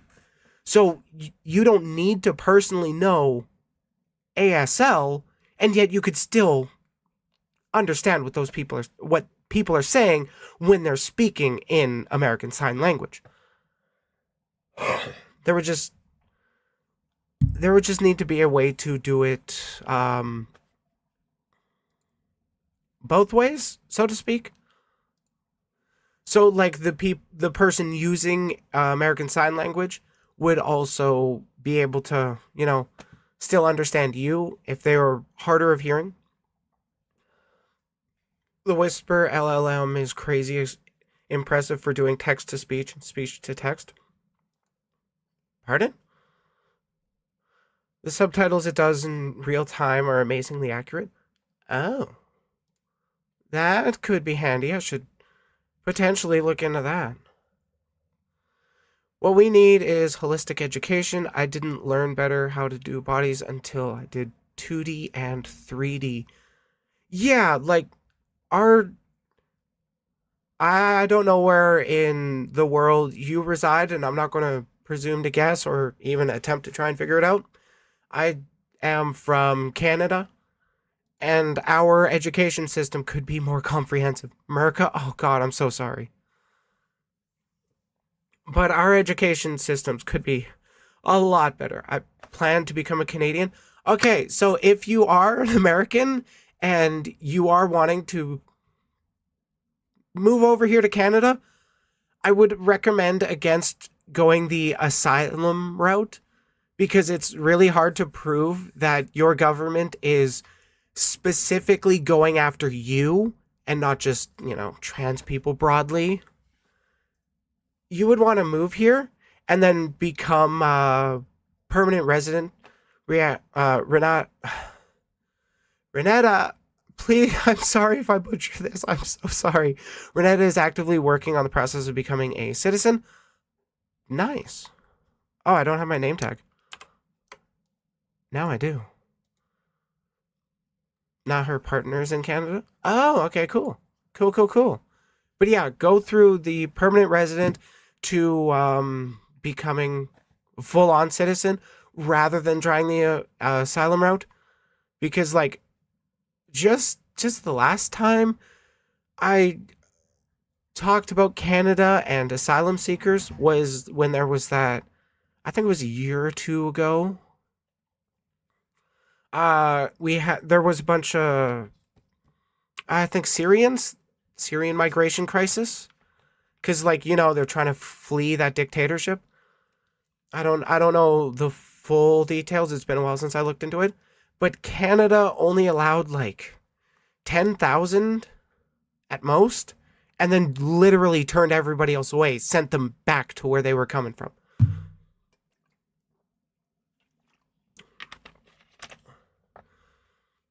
Oh, shit, I missed that. And, like, we've been doing this. That has been AI. It's not even new, and it can be developed further and getting better, but machine learning in that usage has always been it for the last 20 plus years. Yes, like, I 100% agree there are good uses for AI typically when am talking about bad I do try to what's it? Excuse me. I do try to make it clear that generative AI, where you take text prompt or something and then just generate something from just that without any actual, creative process. However, something like that that sign language thing, that's a good use of AI. I'm also an autodidact.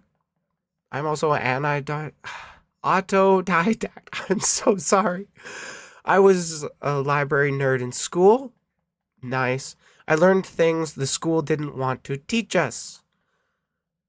And then they get mad that you learn things at school. They always, what's it? Not sure if that is better than worse than a bad dragon. Um, I don't know. I thought I heard their stuff was pretty high quality. Wait, did Bad Dragon use AI generation?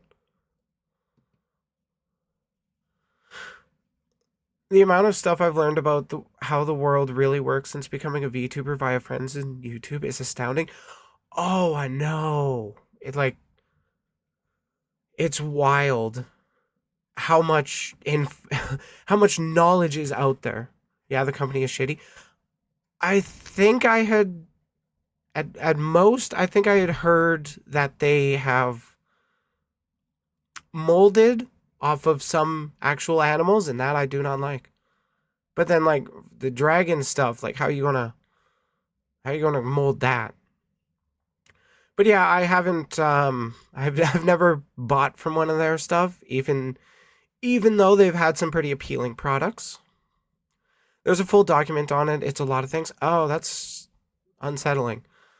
I was not aware there was a full doc on them. But I wouldn't be surprised if they used like AI generated 3D models for their bases or something.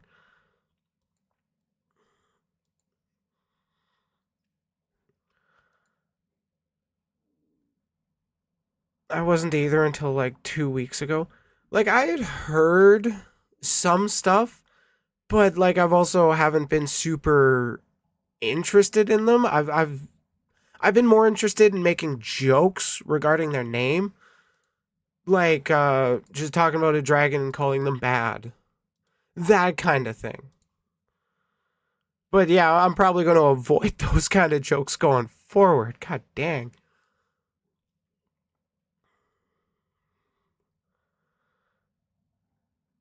God, now I want to know what it feels like to shove an AI generated 3D dragon.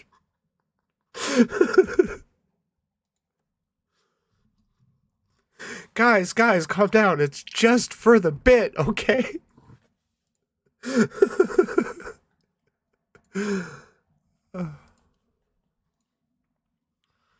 Okay. Like I would not put it past them if they did it.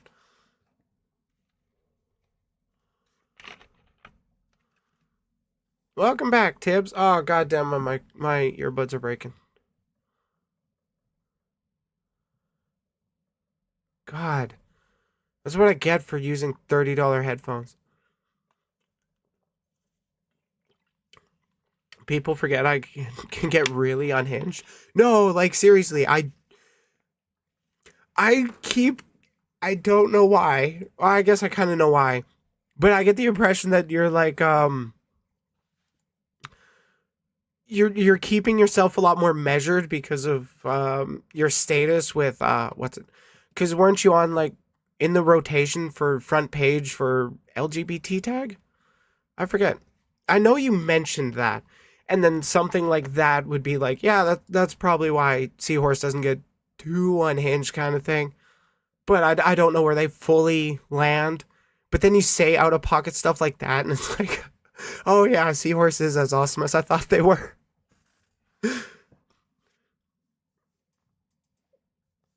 Been on front page a few times. Nice. Nice. Yeah, that's what I thought you had mentioned. Okay, I don't think I need earbuds in.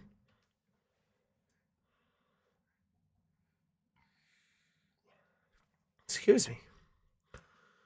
Okay, I think we've moved away from talking about the Mid-Journey lawsuit well enough.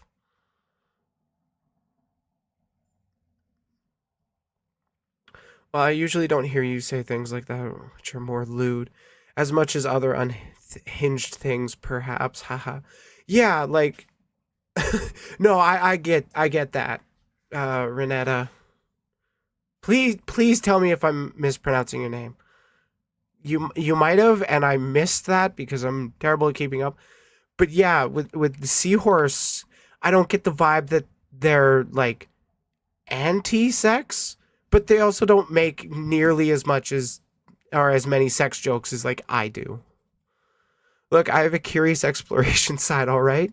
Oh, no, you do not need to. Renetta. Okay, Renetta. Yeah, I just wanted to make sure that I was pronouncing it correctly because I do like calling people the way or referring to people the way they want to be referred to. I don't know, it's just kind of some intrinsic thing about me where I kind of value people's individual self identities.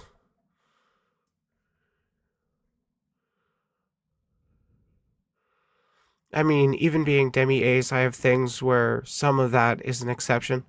I mean, I'm also one of those kinky aces who has curiosities. Valid, totally valid. Like, I'm pretty sure you guys aren't fully aware. Like, Seahorse and Renetta, and then like some of the other people that just recently started hearing what I have to say. But my wife of 11 years in a couple months is very much like asexual, and I am very much not. So I make a ton of dirty jokes at home, and the majority of them go over her head. And honestly, most of the time, it's just funny. And then there are the times where she will make dirty jokes, and then it goes over my head because I didn't expect her to make a dirty joke. It's so funny sometimes. But I got a story that I would love to share, but I don't know how Twitch would like it. And also it is completely unrelated to this Mid-Journey segment. I think I gotta hit stop recording. Okay, yeah, that's how that segment ends. It goes on for like 35 minutes.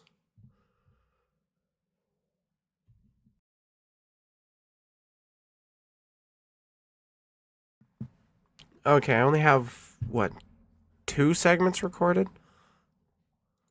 Yeah, we got 2 more. Newgrounds being surprisingly based. And then a complete history of the Soviet Union arranged to the Tetris melody. But for now, so what was Asmon wrong about besides everything? Oh, we went over a video that a person said Asmon is right. Why I left Twitch, and she didn't directly say what Asmon was right about, aside from just being anti Hassan Piker. And then it turns out she went from like 400 subs, like 400 subs to just over 3,000 subs in a week because she put herself in the same boat as Asmon, and then a bunch of other people came in to support her because that's what right wingers do. They just love gathering together and supporting each other.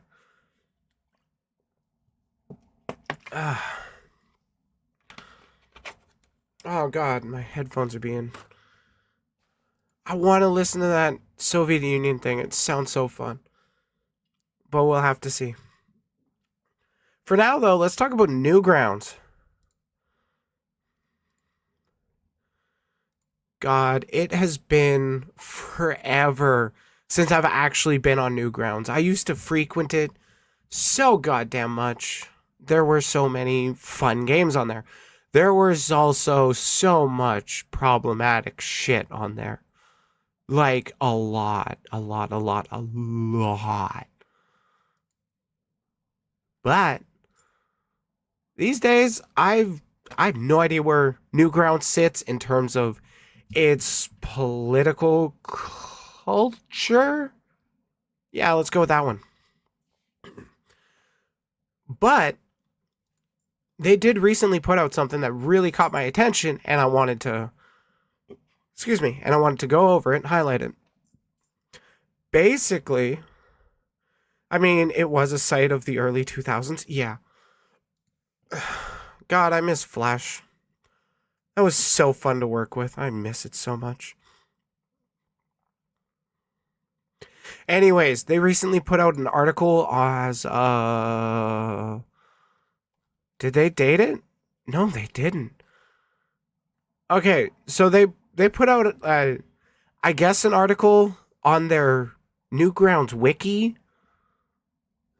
so to speak, about how to detect AI on the Newgrounds audio portal. From what it looks like, or at least from what I can gather, this Newgrounds audio portal is a place for people to upload audios. They got stuff for games, arts. I don't know. I don't use movies. I don't use Newgrounds. But what I do know is that I don't like generative AI. And it looks like Newgrounds, I'm hoping, agrees with me. Okay, so this is by Quest and Adrin. ADR 3-N. The rise of generative AI. As generative AI, Gen AI, tools have become more accessible, Newgrounds has received an alarming amount of AI-generated audio content. This quote-unquote music lacks the spirit and creativity of genuine human effort and degrades the quality of the audio portal with cookie-cutter tracks that essentially sound the same. Furthermore, Gen AI songs represent a certain amount of legal risk to our site, as AI models are trained on copyrighted material without consent. Suno AI. Suno AI is by far the most common model for AI-generated tracks uploaded to the audio portal. It generates songs with mostly distinct instruments and vocals, but struggles with audio quality and mixing. Suno will often sound similar to mainstream music in their respective genres, with many Suno AI rock songs reminiscent of Disturbed, and so on. Well, since Disturbed got mentioned, I don't know who needs to know this, but David Draymond, the singer of Disturbed, yeah, he posted to Instagram that he was signing bombs for the IDF, so just in case you forgot about the genocide going on in Palestine and didn't know where the front man for Disturbed stood on that one. Yeah, I've been hearing he's been falling more and more to the right for like the last few years. Here are some things to look out for in Suno AI tracks. Title and theme. Titles of these AI tracks will frequently be an adjective followed by a noun. Digital Dreams and Purple Cyberspace are a couple of good examples. Since these are generated by ChatGPT, they tend to look and feel very cliché. Look out for AI-generated album covers prompted by the title. He was hugely into Gamergate. He's been a POS for over 10 years. What? He was into Gamergate? Wow, I didn't even know about that one.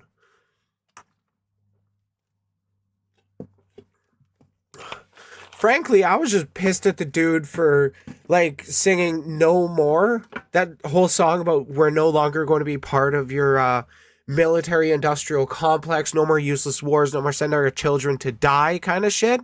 And then, you know, he's signing bombs for the IDF. Because, you know, you gotta fucking liberate Hamas from all those babies. Vocals. If a Suno AI track has vocals, they will soon they will sound uneven and scratchy.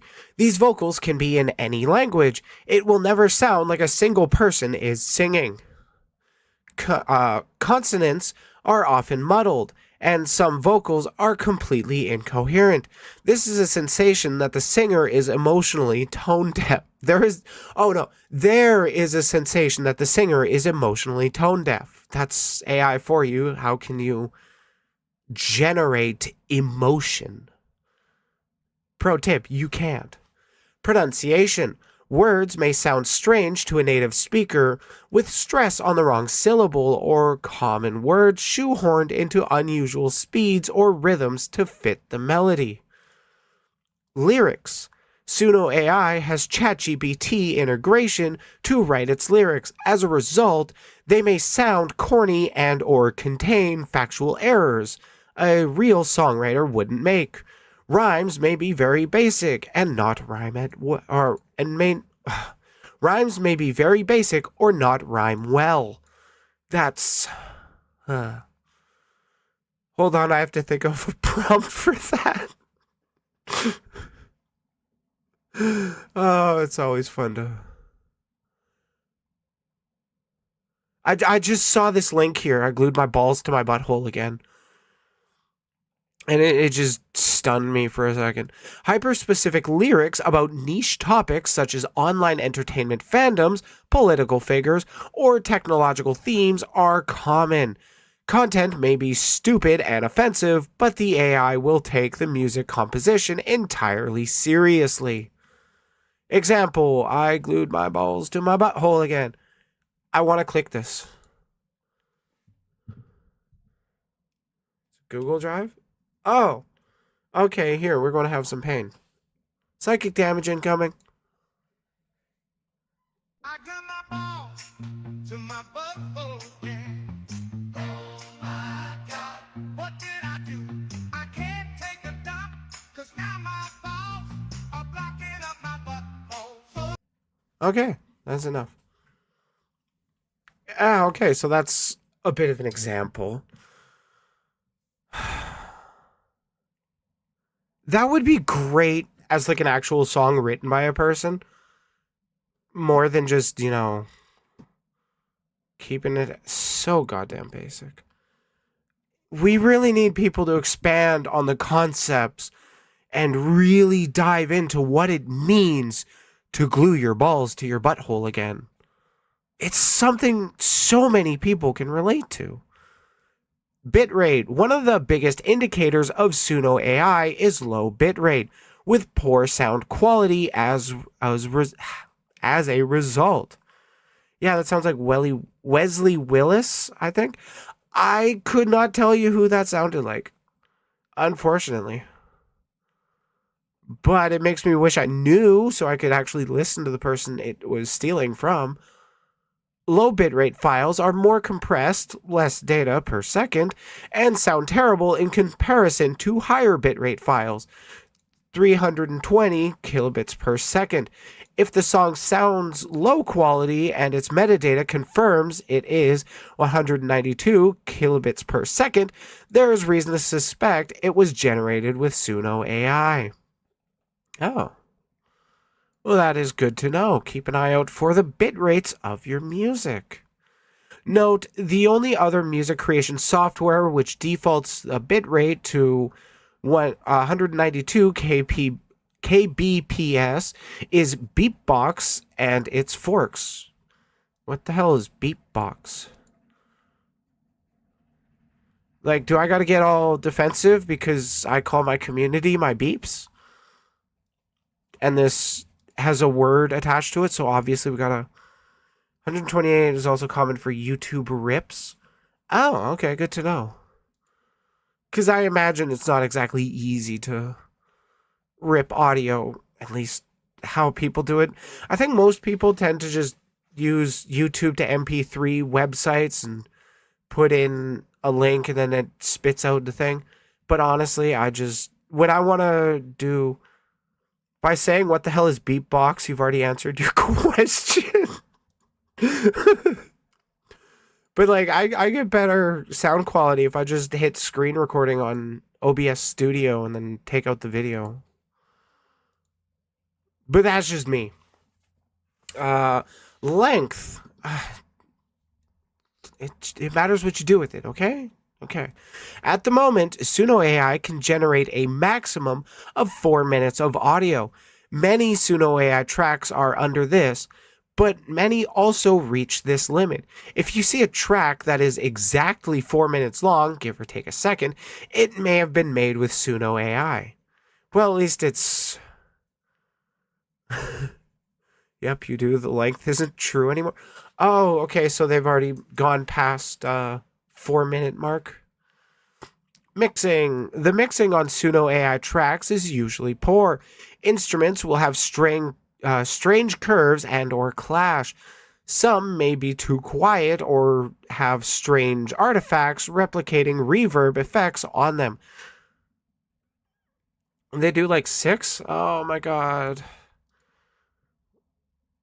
And eventually we're going to start seeing like an hour-long shit. I don't want this shit generated.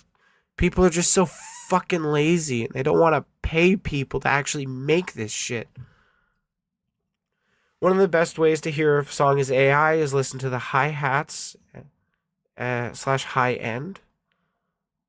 How so?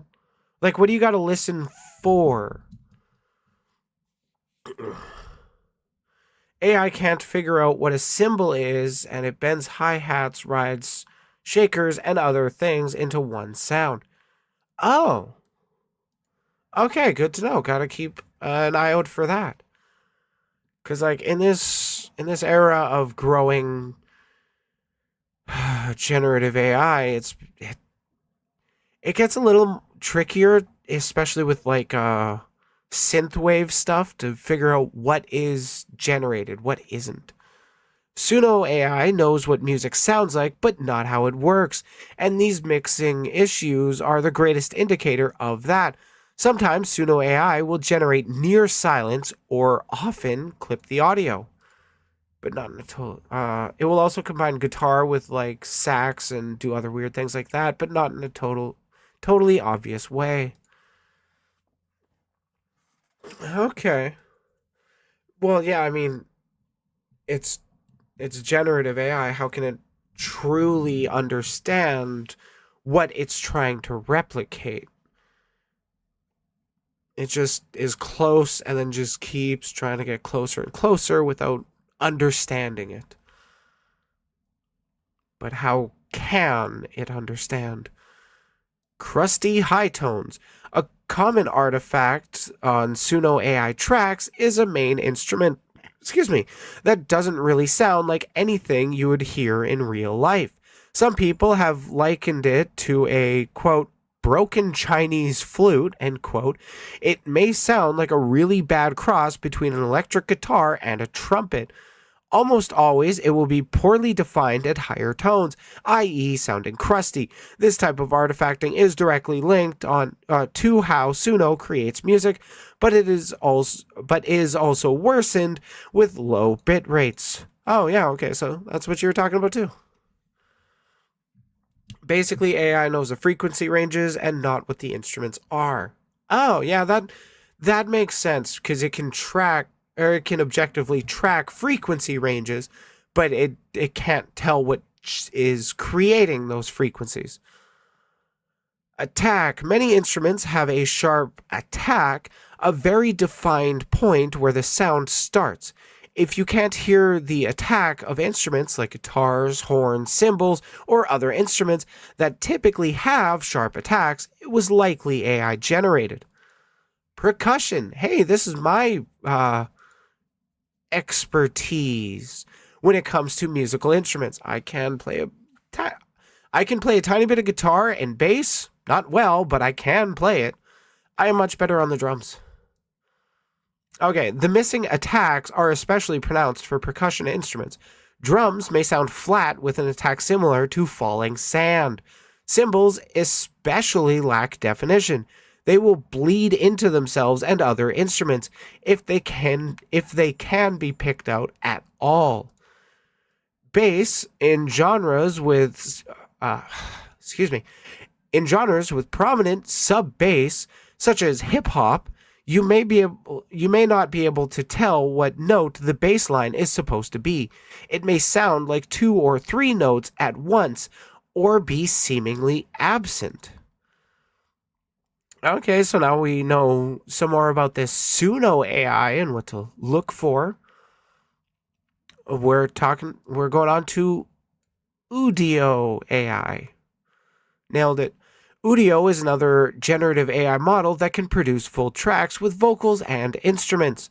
It is often superior to Suno AI, and while less seen in the audio portal, it is still posted occasionally.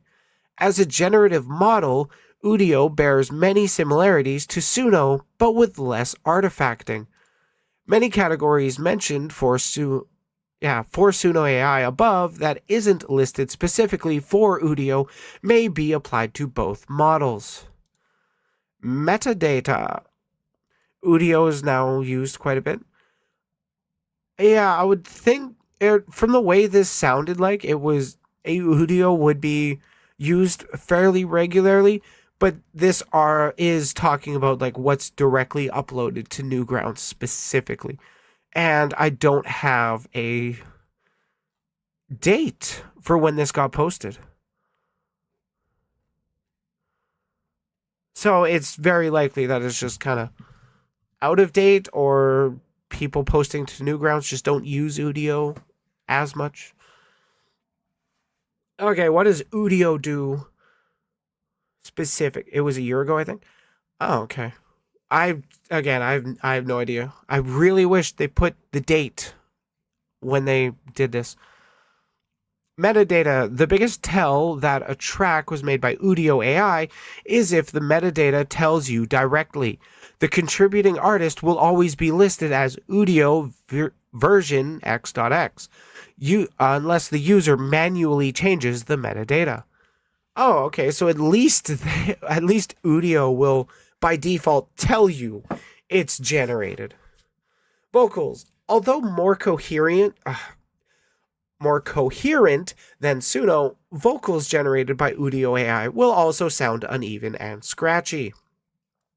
Lyrics. The LLM in Udio to write lyrics has not been disclosed, but it suffers from the exact same issues as Suno AI, and may be based on ChatGPT as well. Lyrics are often cheesy and incomplex, as are the rhymes. Bitrate. Bitrate is usually much higher in Udio AI tracks compared to Suno AI. File metadata will always report 320 kbps, and the spectrogram analysis matches this. Regardless, Udio AI uploaders do not Udio uploaders who do not cherry pick their generations may upload tracks with low audio quality. Mixing. Although the mixing of Udio AI tracks is usually much more coherent than Suno AI, many instruments may still bleed into each other or have strange equalization applied. I hope it's equalization. This is the first time it had a hit on the Wayback Machine. Okay, it was January 14th of this year, and that was the first hit on it on the Wayback Machine? Wow, okay. People are just not looking this up, I guess.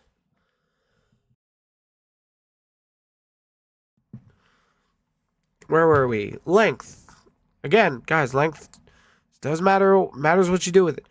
Udio AI has a maximum length of 15 minutes, which is about the average Dream Theater song length. So length should not be a determining factor for discerning if a track was made with Udio AI. Reasonable. Yeah, if it was with Suno and it being 4 minutes, that's easier to track. But with them being up to 15 with Udio, it just gets frustrating. Other models. To be fair, the last 6 months it felt like far more than 6 months. I could just be thinking it was a year when it was 6 months. Yeah, that's fair. I mean, ever since 2020, it's felt like one long year. Even though we've done like 4 New Year's days. Excuse me. Other models. There are still more models that crop up occasionally. SoundDraw AI will have very specific 10-second chunks within the song, and instruments will be much more distinct from one another as they are generated separately. It noticeably struggles with complex generations and anything vocal. Soundful AI has similar artifacts to Udio, but isn't great at generating more complicated material. It creates very formulaic mixes, perhaps because its model is based on AI processed stock loops. Most soundtracks have sounds similar to each other, even across different genres. RVC-based AI models are an older form of generative AI in which an existing song is replaced or resung with the likeness of another voice or sound. A good example would be the hundreds of AI covers using Plankton's likeness that were popular throughout 2023. There is some legitimate uses of these models for original works, but most RVC users simply swap out the original a cappella of a song to replace with the vocalist to varying degrees of success. Hi, Bean. Bye, Bean. Did I lose connection to my... Damn it, why isn't my chat updated? Weird. Don't... Oh, right, I'm showing this. Fuck. Don't worry. It's cool, it's cool. Okay, I don't know if it's auto-modding or not, but it showed up in my fucking thing. Never mind, back to where we were. Lastly, audio from AI text-to-speech models, such as 15.ai, I have no idea what that is still considered spam and is not allowed on the audio portal, as is all TTS. Which, fair. Wait, can I... Boom. Oh, cool, I can do that. Okay, sometimes users will attempt or spectrogram analysis.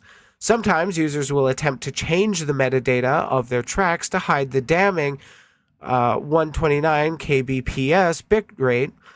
However, to a trained ear, the quality never actually improves. Spectrogram analysis provides hard evidence of this and reveals a true bit rate. 15.ai is a service that had voice models of popular singers, actors, etc. But, like, did the singers and actors agree to it? Or was it just another case of them stealing? Because I'm willing to bet they were stealing. It just feels like that's the common practice. God, no? Oh, honestly, whenever I hear something's done with AI, I assume it's stolen. Spectrogram analysis. We went over that. Did we? Yes. Spectrograms can be created using multiple different applications, but for the purposes of uncovering a track made by Suno AI, I recommend Spec. Once installed, simply drag and drop any audio file to generate a spectrogram. Yeah, it was all stolen? Yeah, it's not surprising. The spectrogram of the song Swing Bit Brawl by Waterflame. Jesus. On the left axis, you can see the frequency in kilohertz switching from 0 to a certain value throughout the song's length. For MP3s with a bitrate of 320 kbps, they will have a max frequency of 20 hertz. Is that kilohertz? I'm going to guess that's kilohertz. There are some small portions of the song that drop below this, and the song will never extend beyond 20 kilohertz. However, the high frequencies are crisp and bright. This is a spectrogram for a track generated by Suno AI. Oh, that looks... okay. You can definitely tell there's a lot more range with this swing bit brawl. Immediately, we observe that Suno AI tracks present a much lower, much fainter spectrogram, cutting off at 19 kilohertz. Suno AI will often generate songs of lower quality than this, and the max frequency will never extend beyond 19 kilohertz in a spectrogram. This is because the bit rate directly correlates to max frequency. MP3 files with bit rate of 320 kilobits per second will have max frequency of 20 kilohertz. MP3 files with a bit rate of 192 kilobits per second, the max output of Suno AI, will have max frequency of 19 kilohertz. Therefore, there is a visible cutoff at 19 kilohertz. Then the original bit rate was 192 kilobits per second, regardless of whatever the metadata claims. So that's good, at least, that Newgrounds help provide a way for people to start, understanding what was stolen AI, or what was AI generated. I'm sorry for calling it what it was. I'm glad that information was put out there. I've only learned about it like a week or two ago at time of recording this, but apparently, as Seahorse pointed out, it was out there a lot long ago, or at least January of this year. Still, it's an unsettling rise of AI generated stuff. I want art made by real people. I want music created and performed by real people. Why is that so bad? It's bad because the people that make all the money off of the music industry don't care how they make their money. They just want to make their money. Yeah, it's making the rounds again, which is very good. Yeah. I don't know who else is talking about it, but I am glad to hear that it's at least being spread around on Blue Sky and whatnot. But yeah, keep your ears peeled. Hopefully more people now will be able to, tell when they have, or when they're listening to AI generated music. I'm really hoping I can, going forward, have a bit better of an ear for it. I will always continue trying to improve, at least in that regard, because that's what people do. We keep trying to improve unless you don't want to improve, and then you just start grifting towards the right. Anyways, I'm just going to end that segment like that, I guess. Wow, I've been going for 2.5 hours. Not bad. Okay, I think I want to do one more segment, which is a complete history of the Soviet Union. I want real art with real creativity made by people who are paid to work, and I'm not kidding. Yeah, I want real art with real human creativity made by people who are paid to work that take longer to do it. And I am not kidding. Because I am 100% okay with projects being delayed because they need more time for the creative process. It's part of what the creative process is. Kind of important. Especially in mediums that, deeply rely on art. Okay, now we have a bit of a shit post, and that'll be the end of the stream. I like when I can ask the artist about their decision and process. Yeah, exactly. And like, it's is frustrating because there are plenty of times where it's like, that looks like AI generated stuff, but I don't exactly have anything directly I can point to. So how do you suss that out? Personally, I like to ask who the artist was. Can I get in contact with them? I'm kind of curious about their artistic process. And then usually they'll tell you it's generated. Or they'll just dance around it and not actually tell you because they don't want to be called out for that. Because people don't like getting called out when they're stealing. Okay. I'm ready to jump onto this last segment. It's going to be fun. At least I hope it's going to be fun. I'm going to just start recording actually. Who all knows about the USSR or the Soviet Union?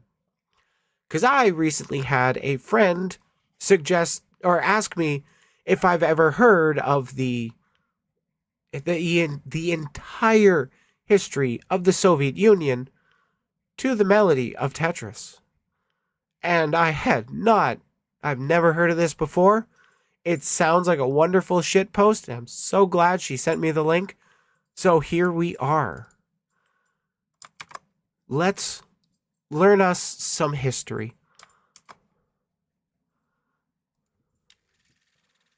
To Moscow I came seeking fortune. Ah, no But captions. they're making me work till I'm dead. The bourgeoisie have it so easy. The Tsar's putting gold on his bread. The people of Moscow are hungry. But think what a feast there could be if we could create a socialist state that cared for the people like me. I am the man who arranges the blocks that descend upon me from up above. They come down and I spin them around till they fit in the ground like hand in glove. Sometimes it seems that to move blocks is fine and the lines will be formed as they fall. Then I see that I have misjudged it. I should not have nudged it after all. Can I have a long one, please? Feels like a favorite dream. Why must these infernal blocks tease? I am the man who arranges the blocks that continue to fall from up above. Come Muscovite, let the workers unite, a collective regime of peace and love. I work so hard in arranging the blocks, but the landlord and taxman bleed me dry. But the workers will rise, we will not compromise, for we know that the old regime must die. Long live Lenin, kill the Tsar. We salute the sickle and store. I am the man who arranges the blocks that continue to fall from up above. The food on your plate now belongs to the state, a collective regime of peace and love. I have no choice in arranging the blocks, and the Bolshevik rule, what they say goes. The rule of the game is we all are the same, and my blocks must create unbroken rows. Long live Stalin, he loves you. Sing these words, or you know what he'll do. I am the man who arranges the blocks that are made by the men in Kazakhstan. They come 2 weeks late and they don't tessellate, but we're working to Stalin's 5-year plan. This I am the man is so who wild. arranges I'm the just tanks that content will make stealing, all wow. the Nazis keep away. The Fuhrer is dead and Europe is red. Let us point all our guns at the USA. We shall live forevermore. We can start a nuclear war. I am the man who arranges the blocks that are building a highly secret base. Hip hip hurrah for the USSR. We are sending our men to outer space. I work so hard in arranging the blocks, but each night I go home to my wife in tears. What's the point of it all when you're building a wall and in front of your eyes it disappears? Pointless work for pointless pay. This is one game I shall not play. I am the man who arranges the blocks. Holy shit But is right. tomorrow, I think I'll stay in bed. The winter is cold. I've got plenty of gold. And I'm standing in line for a loaf of bread. Maybe we'd be better off if we brought down Gorbachev. I am the man who arranges the blocks that continue to fall from up above. The markets are free, so much money for me. Tell me, why should I care for peace and love? The markets are free, so much money for me. Tell me, why should I care for peace and love? Peace and love. Peace and love. Jesus Christ, wow. And now the wall is down, the Marxists frown, there's foreign shops all over town. When in Red Square, well, don't despair, there's Levi's and McDonald's there. The US gave us crystal meth, and Yeltsin drank himself to death. But now that Putin's put the boot in, who'll get in our way? So we reject free enterprise, and once again the left will rise. Prepare the flags to be unfurled, 'cause we're seceding from the world. We shall regain the Georgian soil. We shall obtain the Arctic oil. We shall arrange the blocks and toil forever and a day.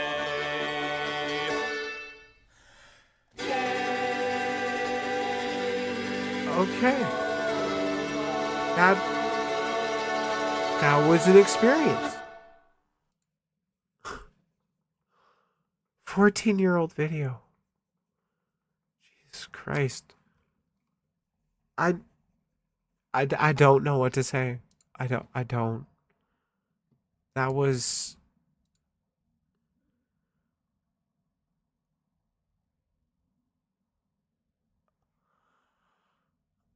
Wow. Huh. Yeah, definitely a catchy song. 100%. You think that's a reasonable response? Yeah. Yeah. Okay. I honestly didn't exactly know what I was expecting. I'm not the most knowledgeable about, you know, the history of Russia and what they've been up to.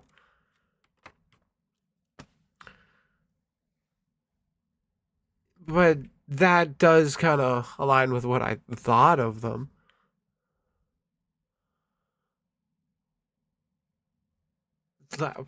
Okay, that was... You know, my friend said that would be an experience, and I don't think I can describe it any other way than that was an experience. I don't regret watching it, but like, I don't really have anything to add to it, so I don't think I should make a segment out of it. Just I thought, okay. That was fun to watch though.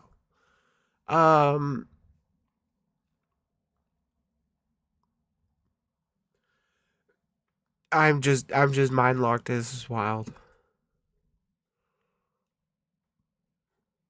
Yeah, I'm not going to make a segment out of that because it was just content stealing. Oh shit! Something else I should start actually doing. Every stream going forward, I should really go through one of the videos of the alt-right playbook because more people need to fucking watch those videos.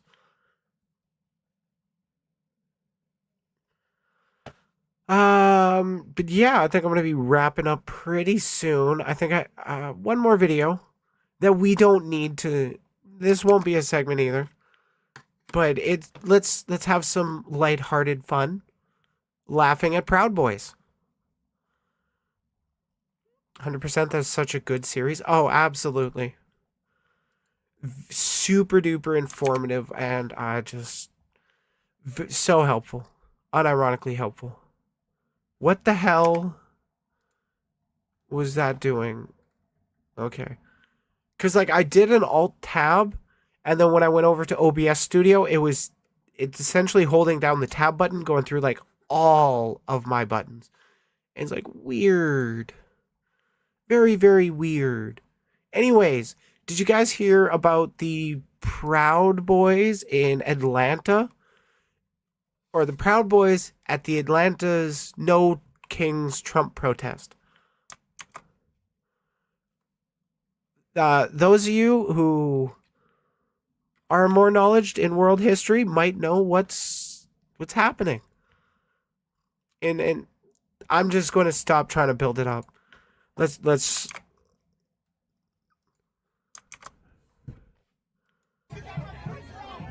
I can't boost volume, unfortunately.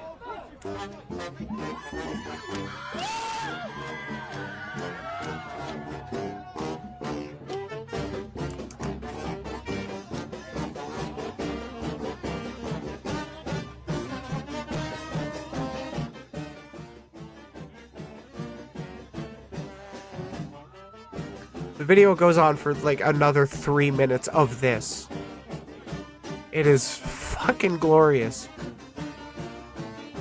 Proud Boys coming up to protest against, or to counter-protest the No Kings protest. And what do the No Kings protesters do?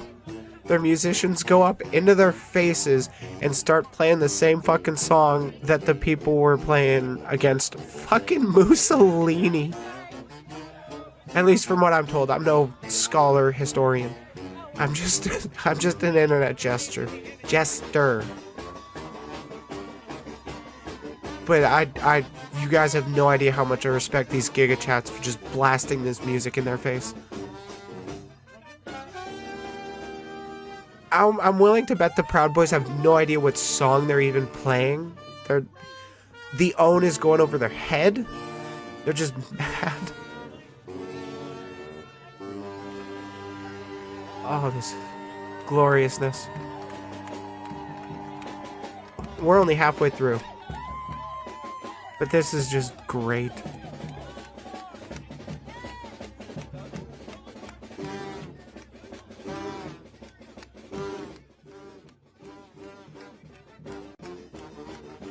Oh, the audio volume went down. I didn't even change anything. Still. Y'all know it. Y'all know. Oh, speaking of, it looked like so many of the American people were rallying together, at least in some sense, for those No Kings protests. Like, the turnout, it was like 100 times more people for the No Kings protest than it was in support of Trump's military birthday boy, special boy parade. Oh my god. It's actually hope pilling? No, unironically, it is super hope pilling.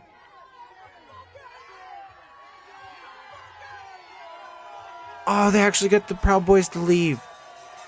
That's awesome. Oh, that is very hope pilling.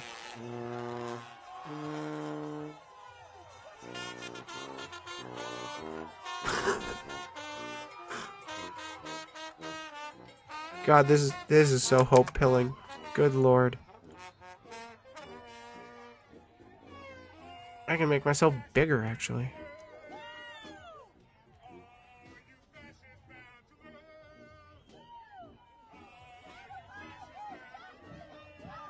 You can barely hear the dude.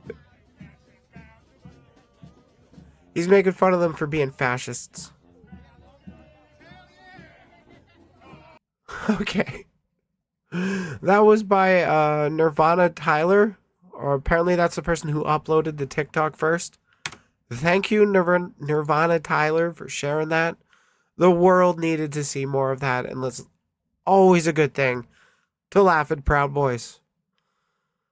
But for now, I think I have done...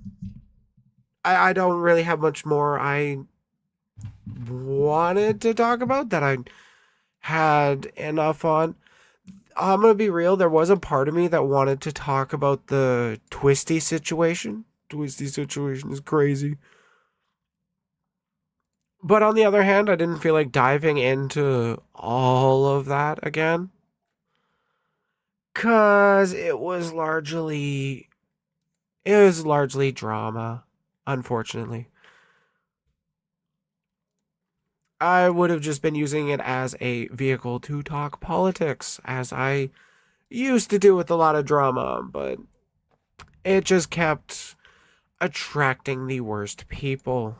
So I stopped, engaging with drama content. Now I engage with the far less toxic world of politics. Because at least with politics, we're fighting for, like, free healthcare, and in the world of drama, it's just, oh, let's talk about this friend who is or this person who is a snake to all their friends, because that's more important than fucking VTubers sharing Nazi rhetoric. I am unironically bothered that way more people were so willing to jump on the Cinder drama than talk about the Gamer Subs, Kirsch stuff. Or even the Asmongold stuff. Like, goddamn.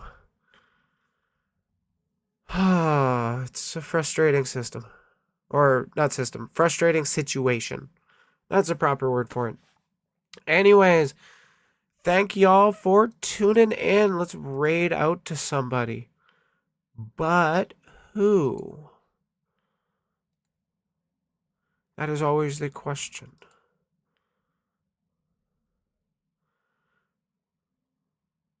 Some of these people I don't recognize.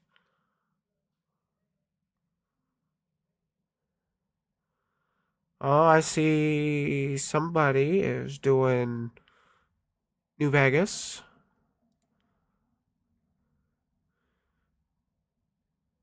What are y'all's thoughts on raiding people? Because I tend to try and raid people that are similar size to me. Similar or smaller. Because it feels weird raiding into somebody a lot bigger than me.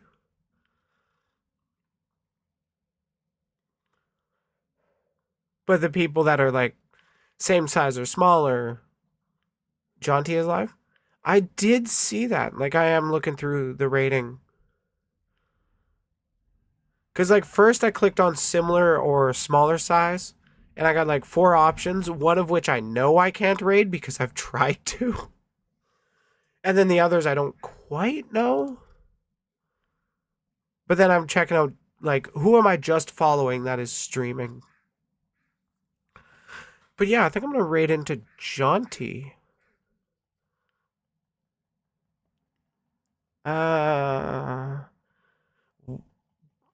They, them, right?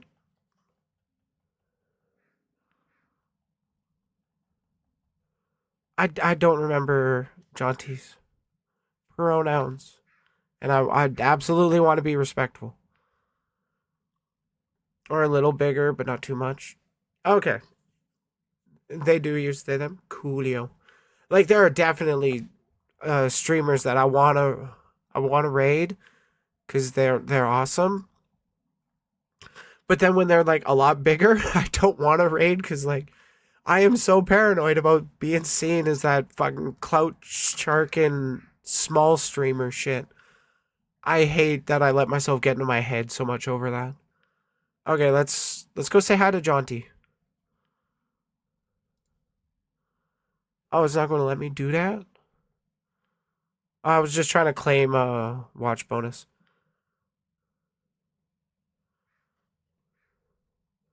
Okay, let's get it started. Thank y'all for tuning in. It has been another fun stream. And remember, next weekend, next Saturday, going to be exclusively on Twitch, drinking some alcohol and singing songs for charity, trying to raise money for Trans Lifeline. And Jaunty, who we're raiding into, is also part of that. What's it? Part of the campaign. And thank you, Seahorse, for actually starting up the Diverse Hearts. It's good we have that. Okay, let's get into this raid. And remember, everybody, if you can't be the sharpest tool in the shed, you can always be the hoe.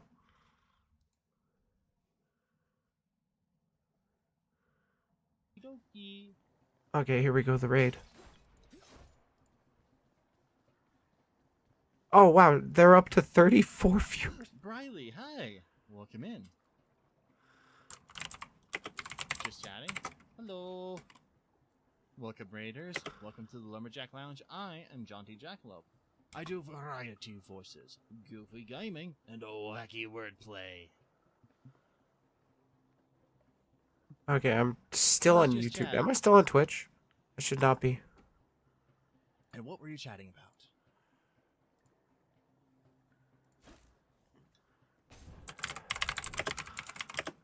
No. And yeah.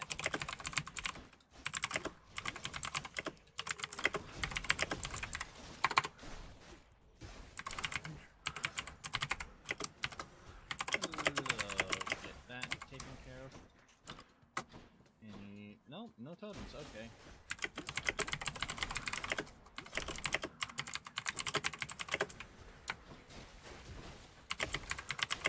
I'm still live, aren't I? I am.